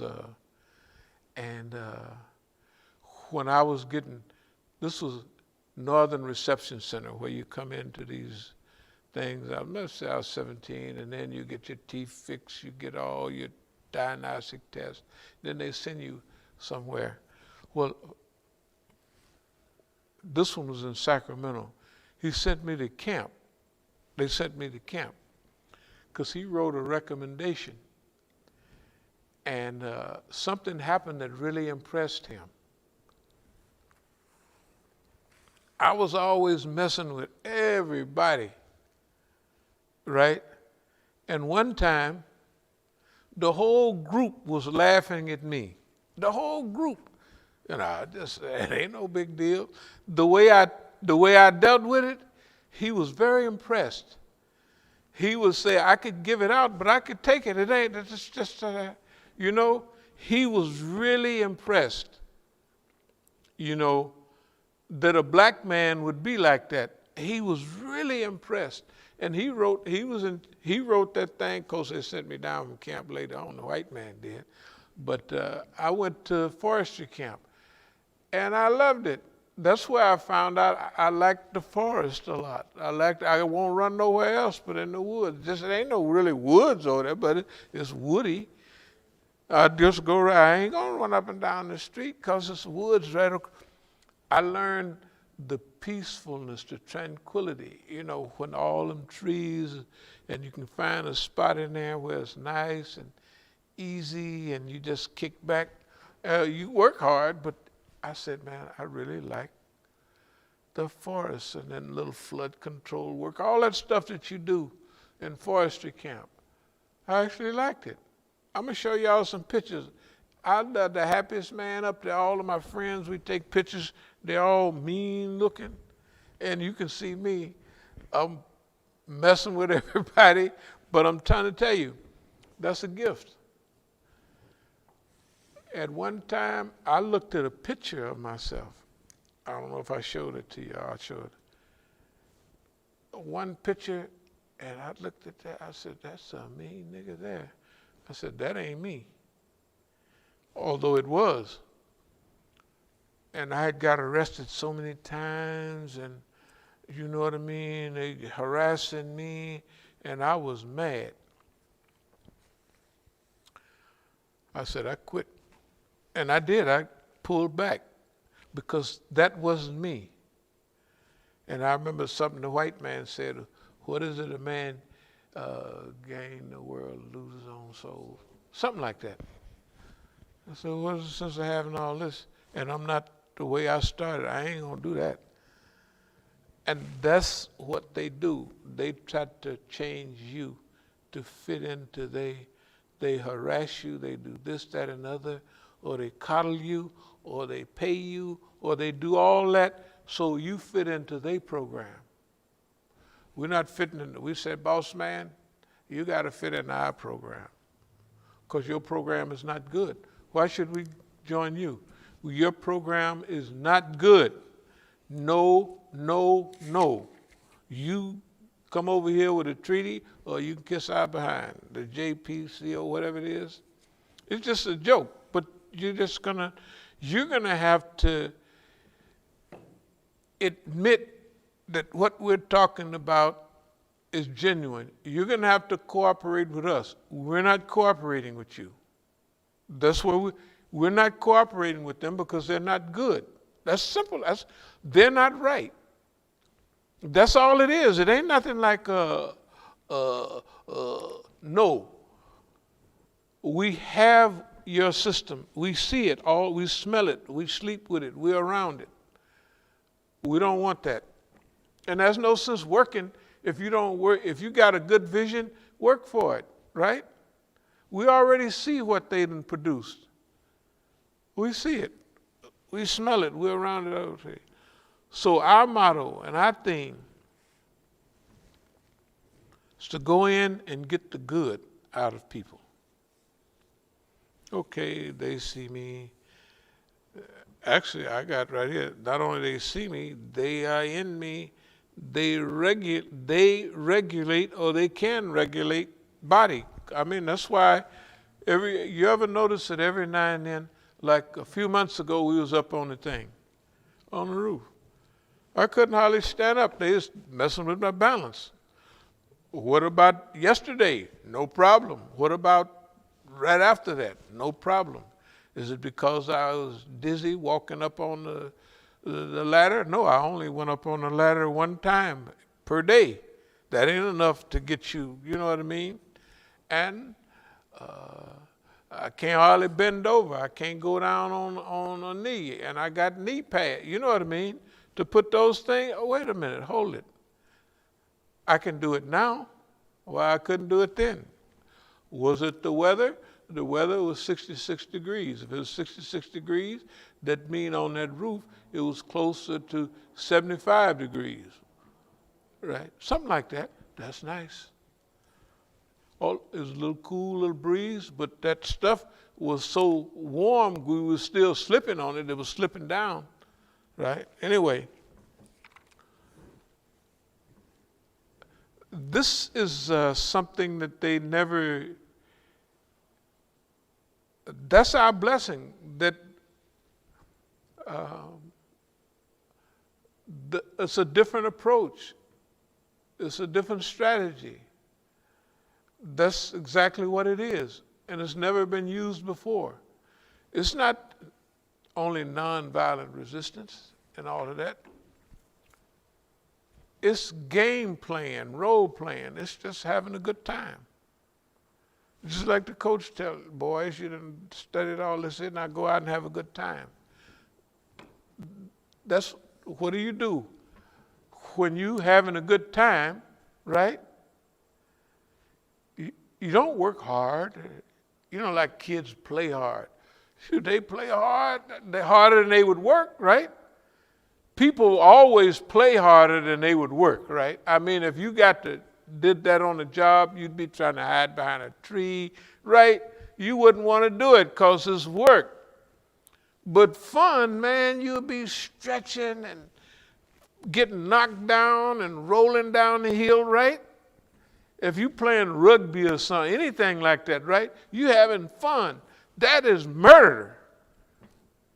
But if you was playing rugby just for a salary, just like a regular human, you say, man, I'm not going to get hit all like that. No, because it ain't no fun, right? But if you're having fun, you do all of that. That's the secret of, let's call it our success. We having fun.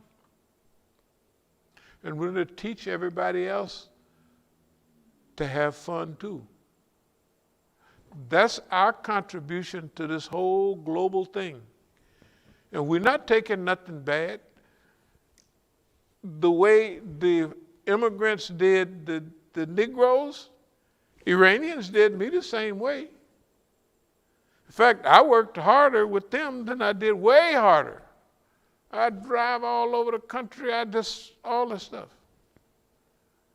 Because that's what was needed at that time.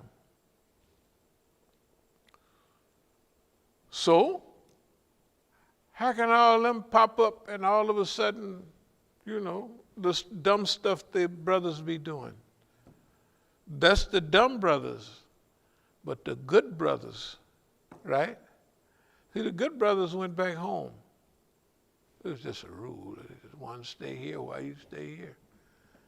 Get all that education and they need you back home, right? So you get a feel for who was real or not, that's one of the criterion. And anybody that stayed here, did you stay here because it was your mission to stay here? That's different. If your assignment is you stay here in America. There's a lot of people, their assignment is to stay here. But they're hidden from me. They don't show themselves. Because if they show themselves, their mission is blown. But I do know certain things. I can feel and I can tell all this kind of stuff happening. There's a lot of things happening out there that is somebody out there or somebody up there likes me, right? You can tell, you can feel it. You do it too long. Anyway, it's a long story. Let me get through this. Beginning of the end of this fight, public ass kicking, public humiliation. It's public humiliation for boss man. Look, if he not humiliated with Donald Trump, then he can't get humiliated. Can you imagine, like we say, in this fight, Don, when they rang the bell, Don go to the wrong corner every time, right? Whatever he should do, he don't do that. Every time, right? So that means it don't make no difference whether he playing or whether he's serious. The world takes him as serious. They say that guy there is doing that. He real, right? So whatever little gain they would get by playing a game, they don't get it from real life because the world see that as reality. And the prestige of the United States is all gone. And our prestige is rising.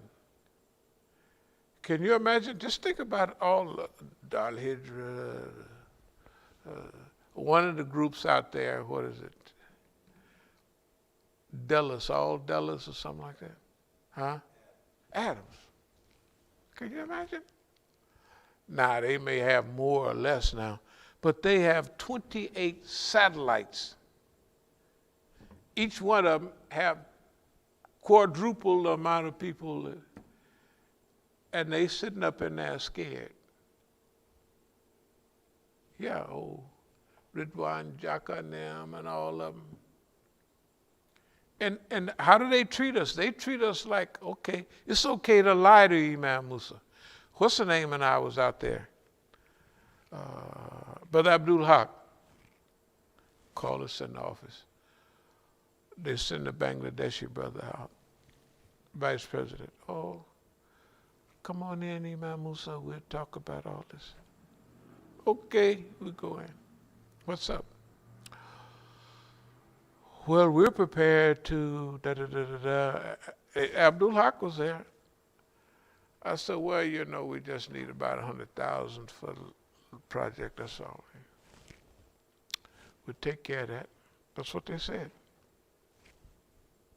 That was several years ago. Hell, that was a decade ago almost. So what? They said it, right?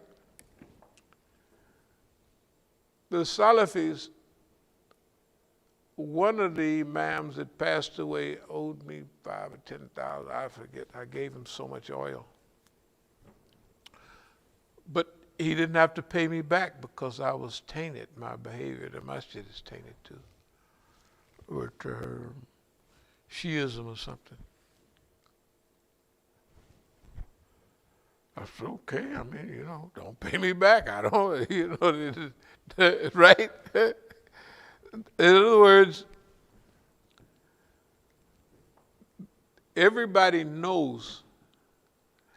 If you take Mullah Yalla and them, I used to travel up to their things and hang out with them and try to work with them, and they would just roll right along.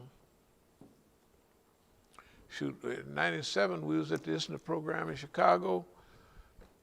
Yeah, Abdul Malik came with us that time, and all of them was there. What was the guy from Chicago that made the movie with Nashashidi? Yeah, Nashashidi, they was all there. They was all there. At that time, Hamza Yusuf was there. So Zayd come by my table with Hamza Yusuf. We want to have a meeting with you. I said, fine. We had a meeting upstairs in the thing that overlooked the whole thing. And so Hamza was saying, well, the brothers, they act mean to me. This is what Hamza was saying. You know, they look swell up. I said, them niggas were scared about it. You know, our people in Oakland. So I told him, I said to him, you can do what you want. They can't, they not. Abdul Malik was there, and I was telling him, y'all leave him alone. He can do what he wants. Well, he's Maliki teaching. Hell, he can teach anything he wants. Okay, so they already see where people's coming from. Why, if we have a certain thing, they don't say, well, you know, you kind of worked with us. We just at least say hi. They don't say nothing. Anyway, science fiction management, we've been in the science fiction management. I just didn't talk about it much. The science fiction management is the little dumb stuff. When the FBI come in here and they sitting there with this gadget, actually 2 feet from my head. I guess he's measuring, you know what I mean, whatever it is. Because they was acting just like, you know, in Salt, they had, when they got this Russian guy, and they got him in, did you see that? Okay, they got the Russian guy in this room, and they're questioning him, and they all over here, and they got a brain scan on him, and it's saying he's telling the truth. Is that okay? So that was 10 or 15 years ago. So that means they got that stuff right now. Okay. So that the guy's sitting there holding the thing on me and all it, and they just, he acting like he know, you're lying, Imam Musa. He ain't saying nothing like that. So whatever the gadget was, and I didn't have the operation then, remember, I didn't beat upside the head by then. And then, you know, on the year anniversary, remember I was sitting here and the doctor called from the hospital. How are you doing? Oh, I'm just fine. Hell, I don't know what just fine as I can be. You know. So maybe we're imagining things, or maybe it might be true. It might be that every doggone thing we're saying is true. It's possible. Okay, I'm going. Attitude, same fight, different. Train for 500 rounds. Okay. The system don't know what round it is. They don't. They don't know what round it is. It's none of their business. Proof they going to the wrong corner. We've been at beginning of the end of this fight, public ass kicking, public humiliation. End of an era. Beginning of the next global dispensation. In other words, we're at the end of this one, what we're calling it. But it's just the end of the beginning. It's just talk. But by the time the dust settles on this one, we'll be way into all of the stuff, the masjid, the schoolish stuff, the building, other buildings around here. All of that will be taken care of in this. It'll be easy. It ain't no hard work because we already, set for that.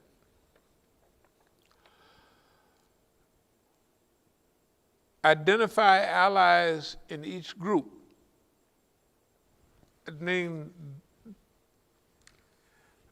the government, they done just about knocked the whole show. But there's always a misfit. 1 or 2 or 3 or 5. You know what I mean? Somebody is going to be touched by certain things. Right? That's just the way it is. You don't know how many it will be, but there are certain realities. It's human nature. Old Lincoln said you can fool some of the people some of the time, you can fool all the people, some of the people all the time, but you can't fool all the people all of the time. Something like that, right? And it's true. So that means our numbers are getting ready to improve because what we're saying already exists.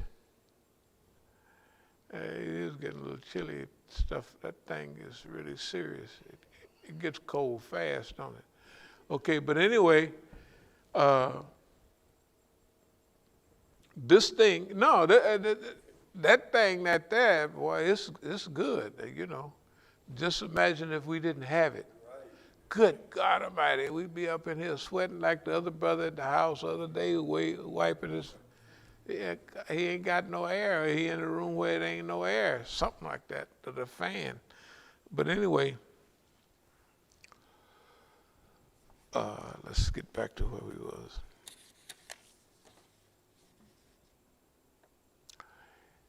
Identify allies in each group. Now, I have here the name Anjuman, that's the Iranians. Muslim Congress, that's the Indo-Pakistani type Shias. We help them get the place started. Liberals, FBI, CIA types, government workers. The same thing, sell them on the dream.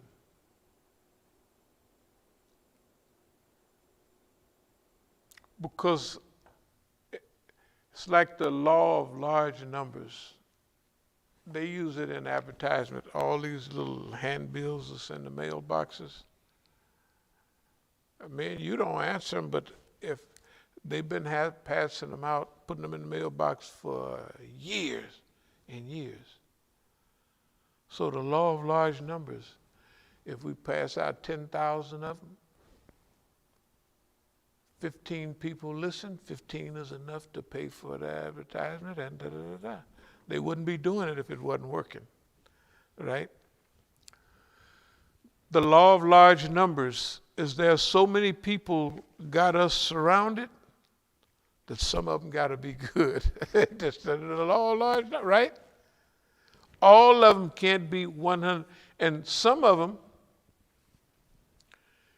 have been mistreated a little bit here and there. What a cousin. or something, right? You never know what it is. So out of all the people we're involved with, we can count on there is a certain number that's on our team. You know why? Because it's not an advertisement, but we're honest and we're right. There's an old saying, you can't cheat an honest man, right? That's not true, but still,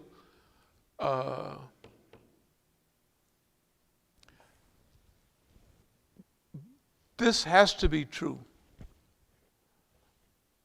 because we're here. We're here. We're here. We're happy. We're doing this, and that means Allah had to arrange this environment for us to be here, right? We definitely didn't do it. We think we did it, or we make the white man think. We tell him, oh yeah, we ready to rope a dope on your behind, and we do this, that, and other. And we do that. But that's under instruction, not the physical instruction in words and all that, but under timing, under history. That's why all the stuff we do, Quran, right, Sunnah, history, and our circumstances, right, our experience. It's working like a charm. Our experience tells us, the Quranic experience tells us that there's always some good people somewhere, sometime. Okay, and we're getting the benefit of them. The government workers, okay. That might be, okay, we didn't talk about boss man getting tired, where we are now, where the system is now.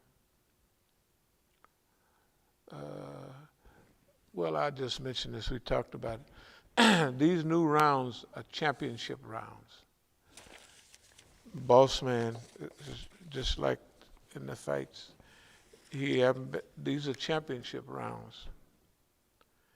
You know, they call them, they used to be the 15. Now I think they didn't cut them down so far. I don't see what they're doing. But anyway, we used to the old time fights. We trained for just what we got here. We're trained for 500 rounds.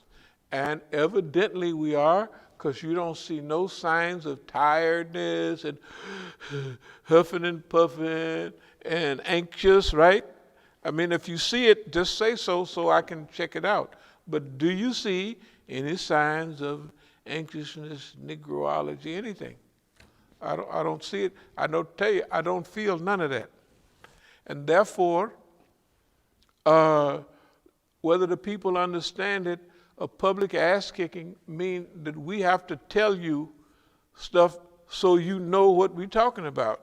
You ain't gonna believe them niggas they don't feel that way. Yes, we do. Yeah, that's what we're telling you. That's what's happening.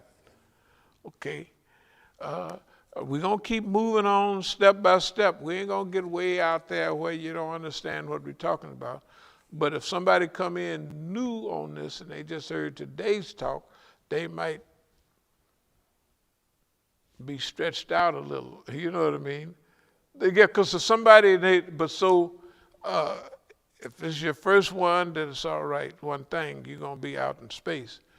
But all of y'all heard 5 or 10, you have witnessed everything that we're talking about here. You've witnessed it. Because redundancy, repetitiveness, over and over again.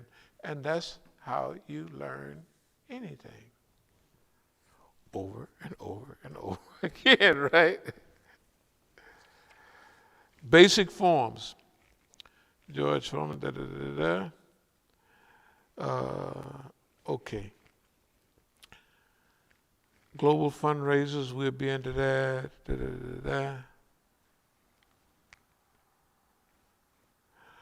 Last thing, we present ourselves as we see ourselves. Things that we've already done. Are there any questions, any comments about this stuff?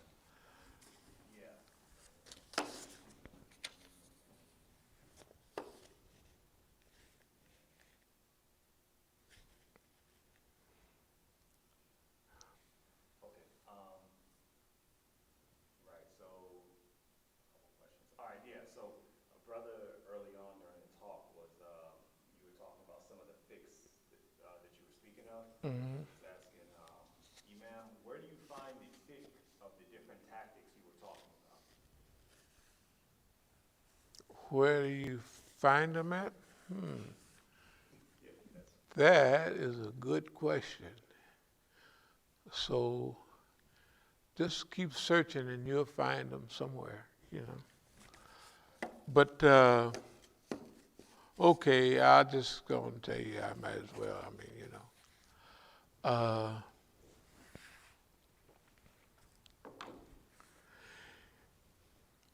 Remember, Quran, right? Sunnah, right? History.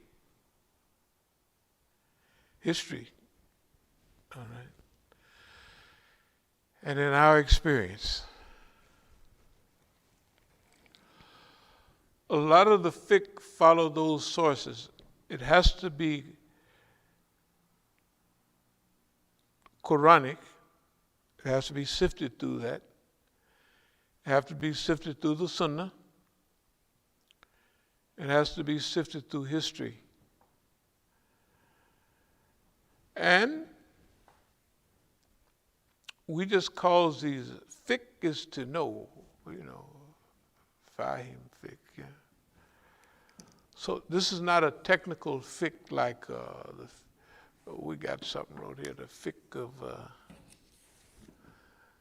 fiqh of counter-espionage and divorce. There's no such thing. There's no fiqh of counter-espionage. Although there are issues that deal with espionage. For instance, the lady had a note she was taken to the Meccans, and I think Ali was sent to pull her over, and according to standard fiqh, a man cannot search that woman. He said, I'm going to strip you down. And she produced the information. You know, she produced the letter, but she had it hidden on her body. There's certain things that become necessary that are, yeah, this is normal. Okay, where does our fiqh come from? I'm going to give you one. Well, I almost shouldn't, but I might as well. Do y'all remember we're talking about the fiqh of deception in Salat? Do you remember me talking about the government watching me because the woman called me the other day and asked me, what's about your hand, right? Because of masturbation. And I told you, what? No. But I also said about them, I said they watch me and they masturbate themselves, right? Off of me, both of them. They are weirdos, and I knew it back then, and I said it. But I wanted to wait, and I proved it the other day. Okay, there's a lot of things that we know that we have to develop a fiqh based right on. So, if they watching me all the time, they won't see me praying in my house. They won't see me praying, doing nothing. They say, well, that means he don't believe in this what's the name? But it say I can pray sitting down. I can pray on a camel. I can be on a camel riding. The camel going to different directions, the Qibla. I can still, right? Okay. Suppose I want to fool them Now, just take this with a grain of salt. Don't get real fickified. We don't have time for that. Please do not get fickified. But if I want to deceive them,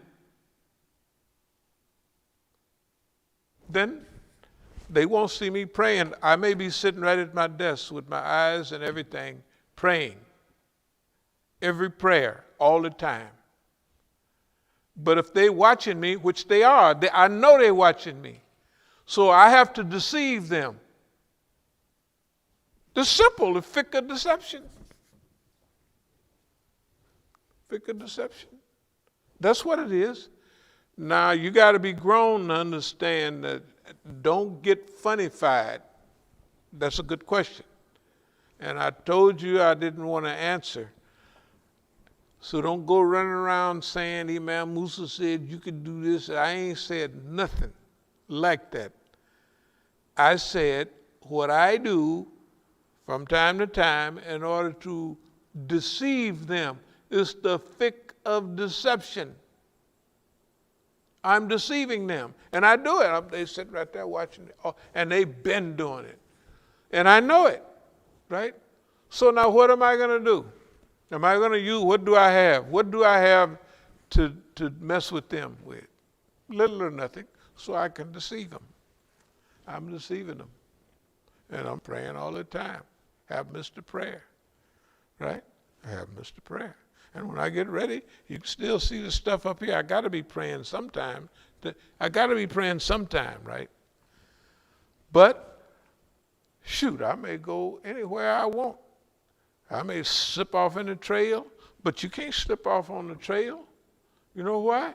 Because they've been at that check for decades. Decades. So whatever the beeper goes off, I know that they know it. I ran in trails in California when we was running. And I'd zip off and go up another way. And that it was. When I came here to D.C. and I'd be running Rock Creek Park, every section I got to, there was a park policeman sitting right there. Every time, all the time. So it's okay, it's fine. That was 31 years ago. But anyway, you'll have to combine. You have to be deep to do. You can't be just no surface. Got your pants rolled up, prayer type of stuff. You got to really be serious about this to come up with this type of stuff and to even understand it. So don't go tell nobody that Imam Musa said you can use the fiqh of deception in Salat. Just keep it to yourself. Right? Don't tell nobody I said that. I hope you understand what I just said. And if you don't ask me no more questions, because I said you're a tattletale. You can't keep it to yourself. And we're going to use more. Don't worry about it. We got a whole, you ought to see the list of, I don't even remember all of the different fiqhs we got. Because we got hey man, we're winning this war. And we're fighting alone. You ever been alone? You ain't been alone. Well, I was trained alone. I went to the hold by myself. I went to exile by myself. I went to prison by myself. Everything I did, I had to do it, generally. Everybody was not running to help, And I didn't get mad at them. Why? Because I know how people are. That's the way people are. Some of our friends didn't know that. They didn't know. They thought that we black power, black. They go overseas with no money and the people will help me because we all black. They didn't do that. And I went over there, I took money with me because people are colored. And they're forgetful too. You get over there for 3 months, they don't remember your name. You write them a letter, I got a letter from Tanzania. I wonder who I know over there. Oh, he needs money. Shoot, I need a new car. What is money? You ought to have some money of your own. I don't, right? That's the way people are. So they'll get mad at people, they'll lose their love for them. Are there any more questions? Yeah, another question was, and a brother sent a YouTube video, and he was saying that, well, the brother said, what do you think about this reporter saying Trump is involved with operations against perverts, specifically pedophiles? And the YouTube video that the brother sent is this guy looking at videos that basically recordings of Donald Trump, just regular press conferences and stuff, and kind of reinterpreting the things that Donald Trump is saying, that he's running an operation against pedophiles, and that the virus is the pedophiles and the military is the vaccine. And brother wanted to get your commentary on that interpretation. No, I don't have. That's going many different ways. Right now, but don't worry, you can call me back in 6 months or a year, and I'll have. Pedophilia and Donald Trump, the pizza joint down there. Remember the pizza pedophilia stuff? Look, man, forget about it. Look, all I know is the woman that was hooked up in pedophilia. What's the name's woman? Yeah, the one that was with what's the old guy that, yeah. Don said that I hope she do all right and all that. If Obama would have said the niggas that was throwing fireball, drinking, whatever they was doing, if he would have said, I hope they come out all right, they'd have fired him the next day. They said, oh, you got to go. You said, okay, the woman is charged with diverting young girls, right? Not one or two of them, but whole crews of them. I heard one of them in an interview, just ruining their lives, and they ain't got nothing to say about it. So anyway, I don't have no interest in, well, I like to watch Don act a fool, but I don't have those conspiracies and stuff, no. This virus, the U.S. could have developed a virus, and they tried to drop it off on China probably.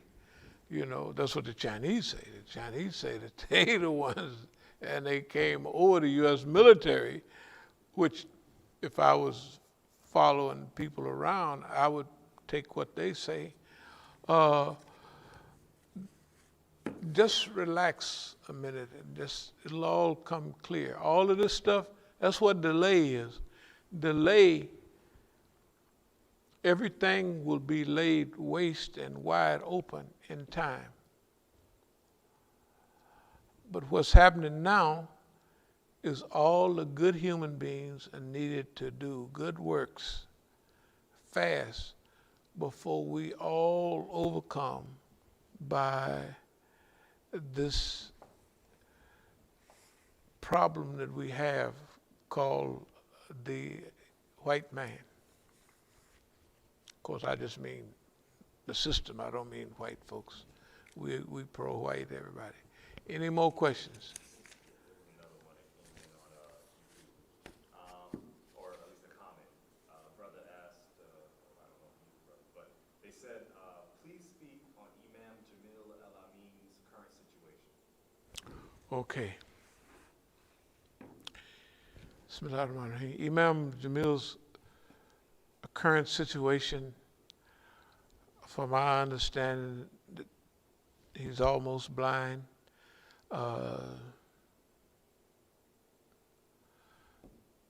We're trying to raise, I wasn't going to say nothing about this, but another $1 million to get him out of prison before he passes away.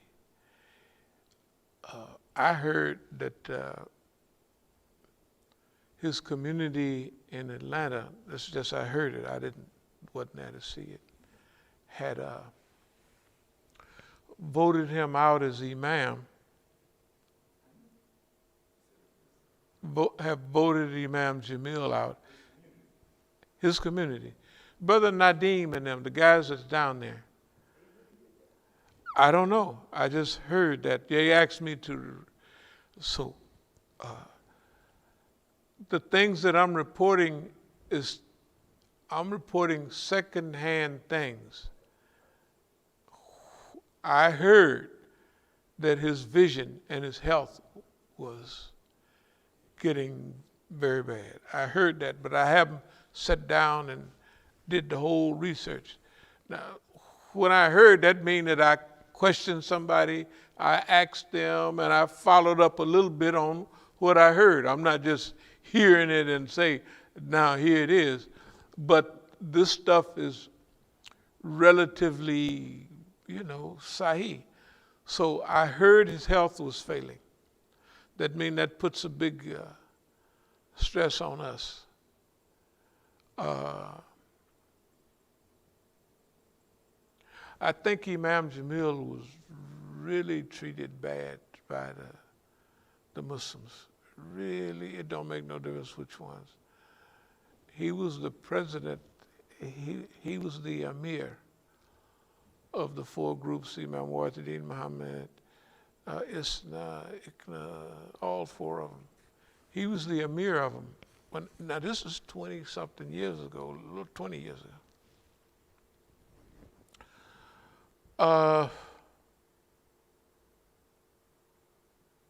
I got a little message on my thing, I don't have a phone, from some crackpot people. And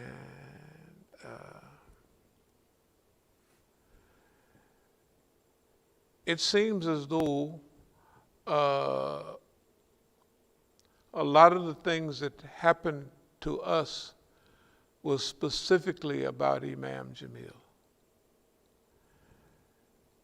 Because we were technically the only ones helping him for real.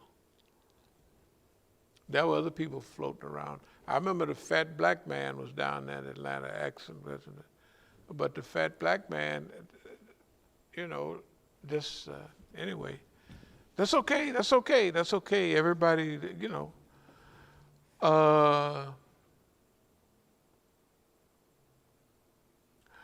since we want to work with everybody, we're not going to say that, I'll put it this way. I told people that if I get in trouble, I ain't never going to call on y'all to help me. I'd do it myself. Then there's another thing that y'all may not know about, but somebody knows it. It was a guy. He visited Imam Jamil in jail.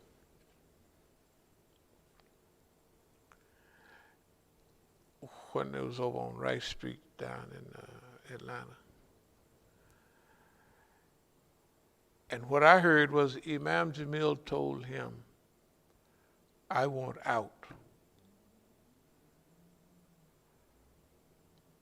And the guy that he was talking to told him, okay, no problem, this and that.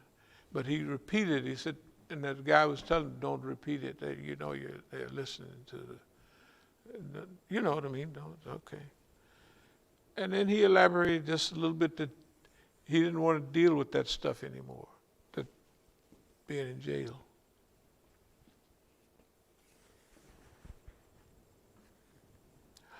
They sent Imam Jamil to Georgia Penitentiary, maximum security type. But there's a rumor, and I know it's a rumor, that somebody, although they knew they was under just all kind of 24/7, that they were silly enough to make an attempt, and they spent a lot of money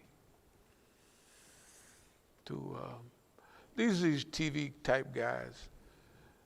This guy, The escape that he saw, that they discussed, was there's rules. You can't shoot at a helicopter. And back in the 70s, it was a prison break by helicopter. So this guy is one of these dreamer, oogly boogly type guys. So he worked on putting a program together. Hell, he's in prison. So can't get out through the court. They're not going.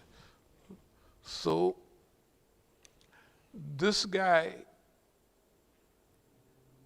hey, he wasn't in no heat. He just trying to do what he could. He definitely didn't trust the court. And they put some kind of package together. They transferred Imam Jamil from the state penitentiary, which he didn't get no federal charge, right? To the damn, put him out there in a hole, out there in super max, almost under the ground. You can't break nobody out of there. Well, that's not that nobody was trying to. This is just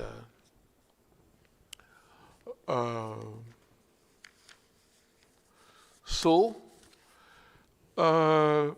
probably with us, it leaves us with raising enough money, because if his health is getting bad and he's not a teenager, and then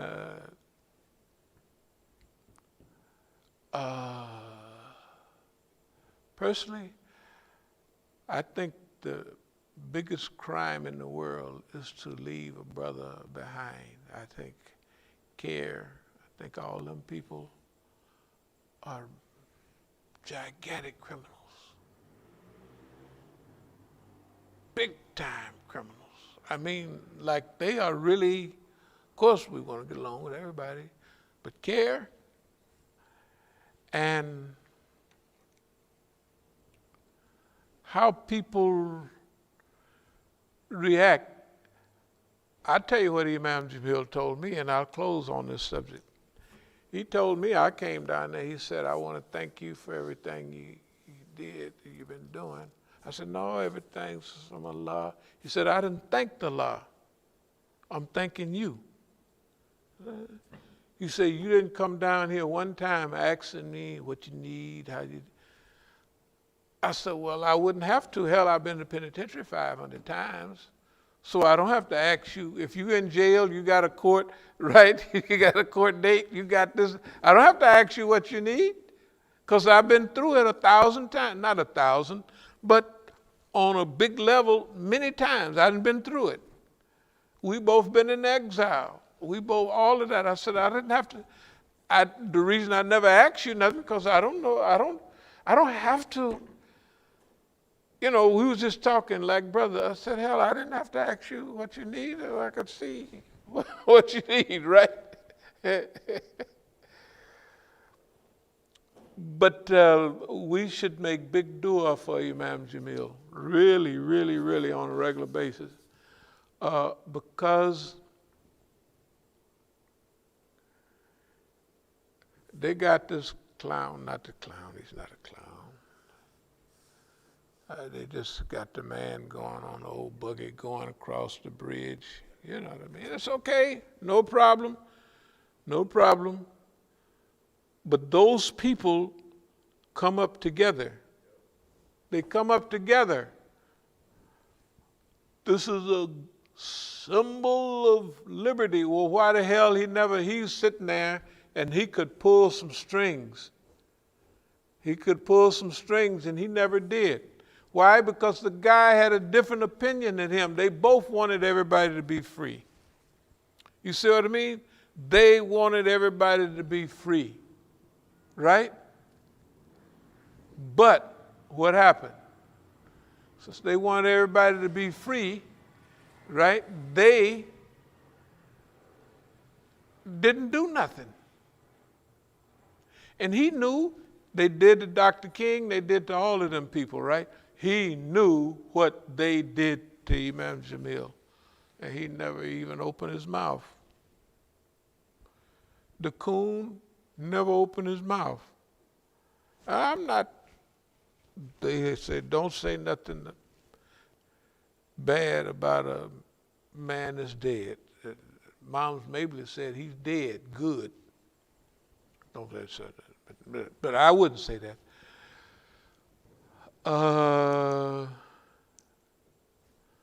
We just do what we can.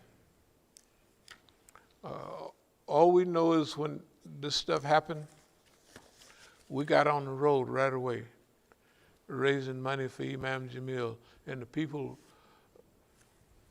was not really for it that much. Our first big program, we raised $16,000 in LA.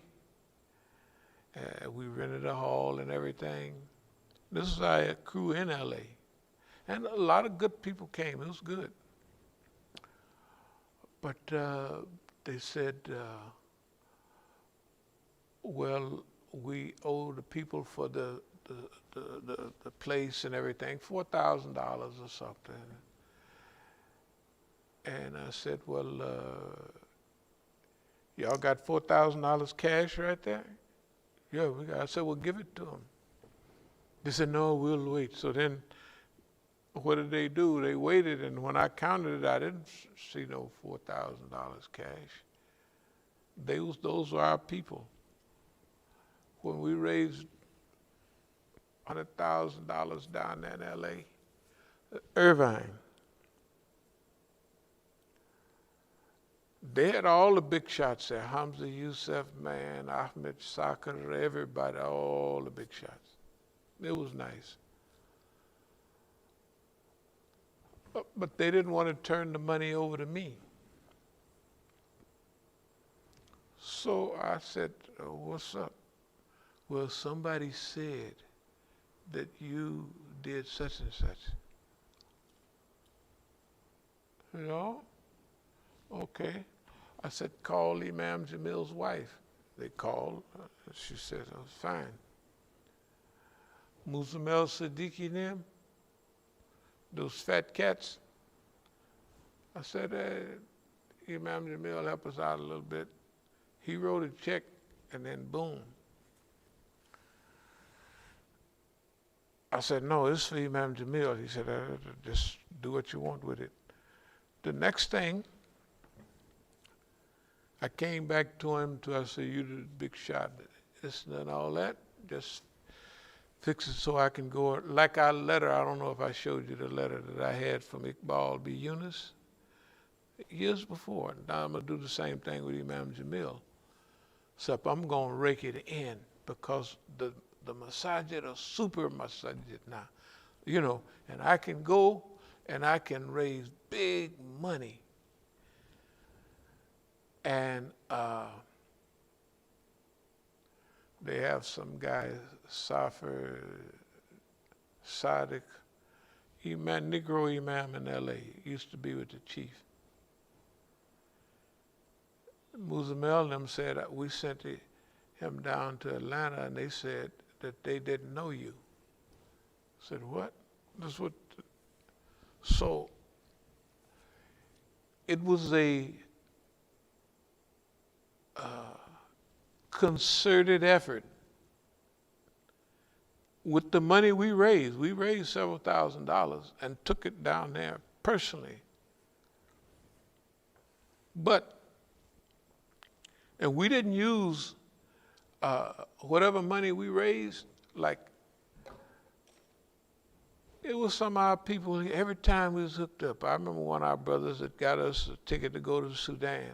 We raised money, if you remember the flyer, for Imam Jamil and Sami Al-Arian. So the Imam, the old mumble-mouth Imam, I think that old mumble-mouth Imam was talking to you down there at the ISNA program. Yes, he was. So the old mumble-mouth Imam, you know, I would give them money to go see Imam Jamil, and they did a hotel, a car, and a car. So one time, when we was right over there that last time, break me off a piece of that for Imam Jamil. I said, break you off a piece? What you talking about? Break you off a piece? You out here just like me. You know what I mean? So you're an imam, go to that, break you off a piece. Your imam is in prison. Their imam was in prison. And they depended on me. And then all of them acted funny. I'm not going to call no names. But they had Ed Brown, his brother, and they had that same imam. They would come here. We had a fundraiser. The brothers from Philadelphia came down. They gave $600. And then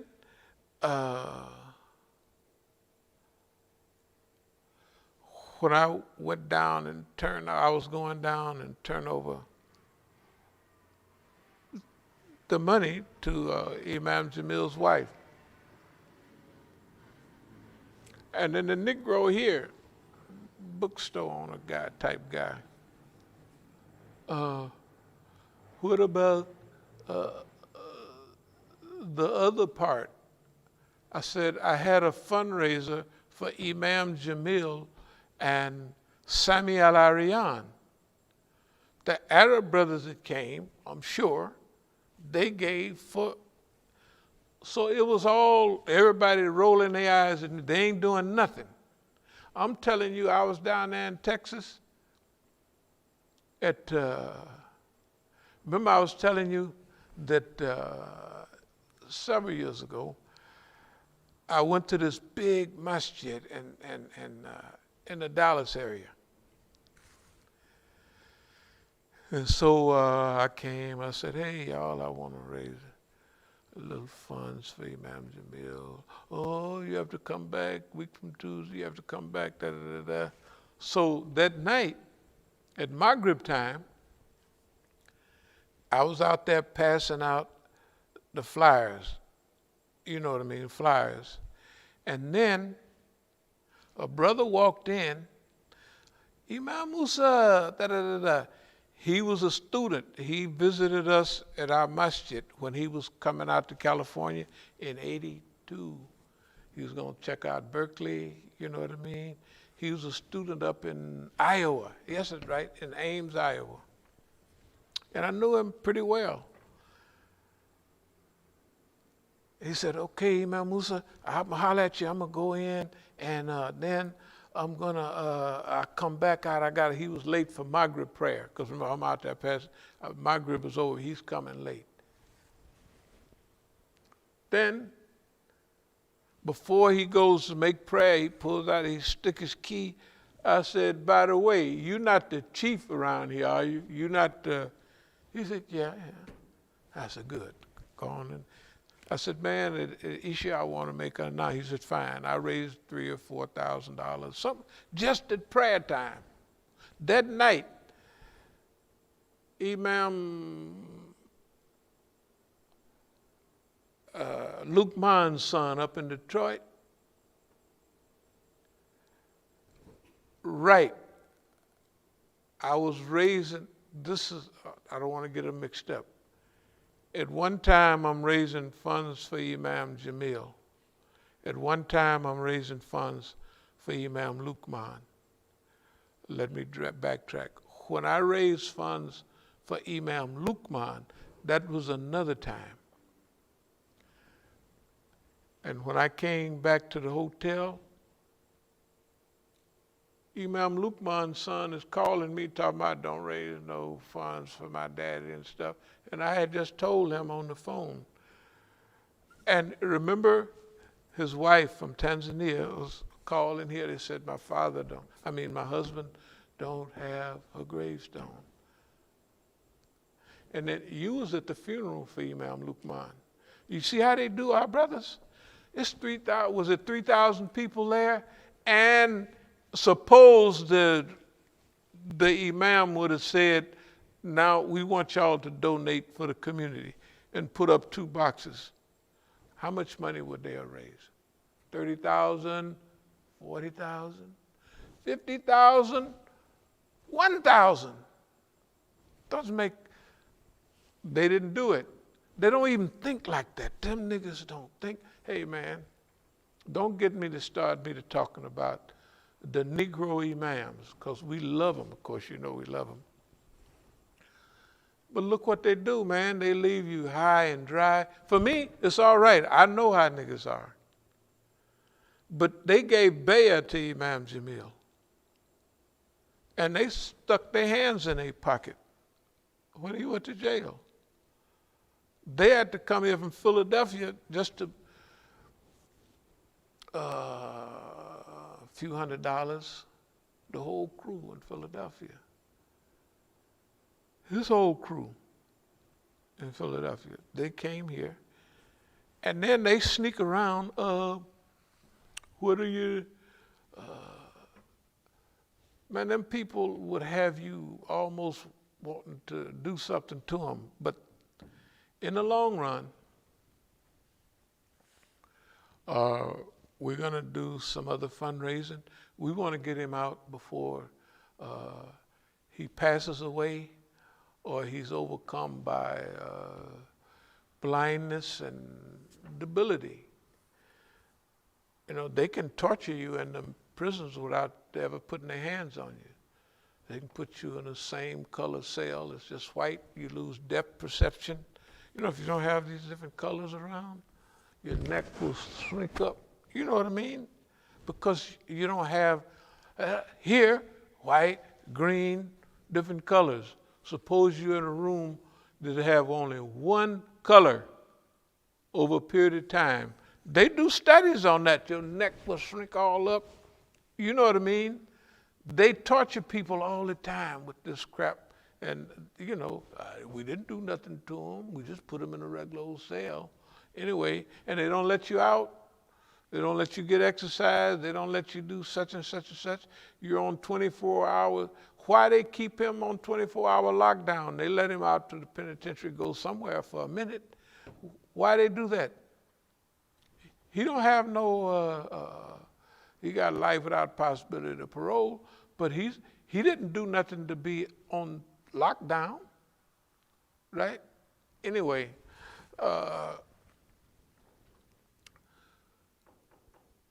we love Imam Jamil. And the place in Texas let us make, the brother let me make an announcement, and I raised $4,000, $3,500, $4,000. Then I came back the next time, and a Somali guy was in charge. He said, there's no, what did he use? No outside, no drop-ins. No drop-ins. It's dirty. It's dirty, you know? So what does that tell the boss man? And I'll close with this. Our idea was the same. We told Dar al-Hijra when they drag y'all people to the penitentiary, I say, y'all buy the family a Benz. Remember we said that? Buy them a house, 5-bedroom house at least, and y'all hook them up. They didn't do that. They have the wives sitting there in the Dar al-Hijra selling cakes and crap like that to help their husband in prison. And when they drive up, the car is smoking. What do you think that's going to do to the other women? These people is nasty, man. They're nasty. You have to work to love them. And that's what we do. Of course, we love them all. But you depend on Allah. Because, anyway, it's a long story. Are there any more questions? Nah, that was it. Okay, alhamdulillah. All right, well.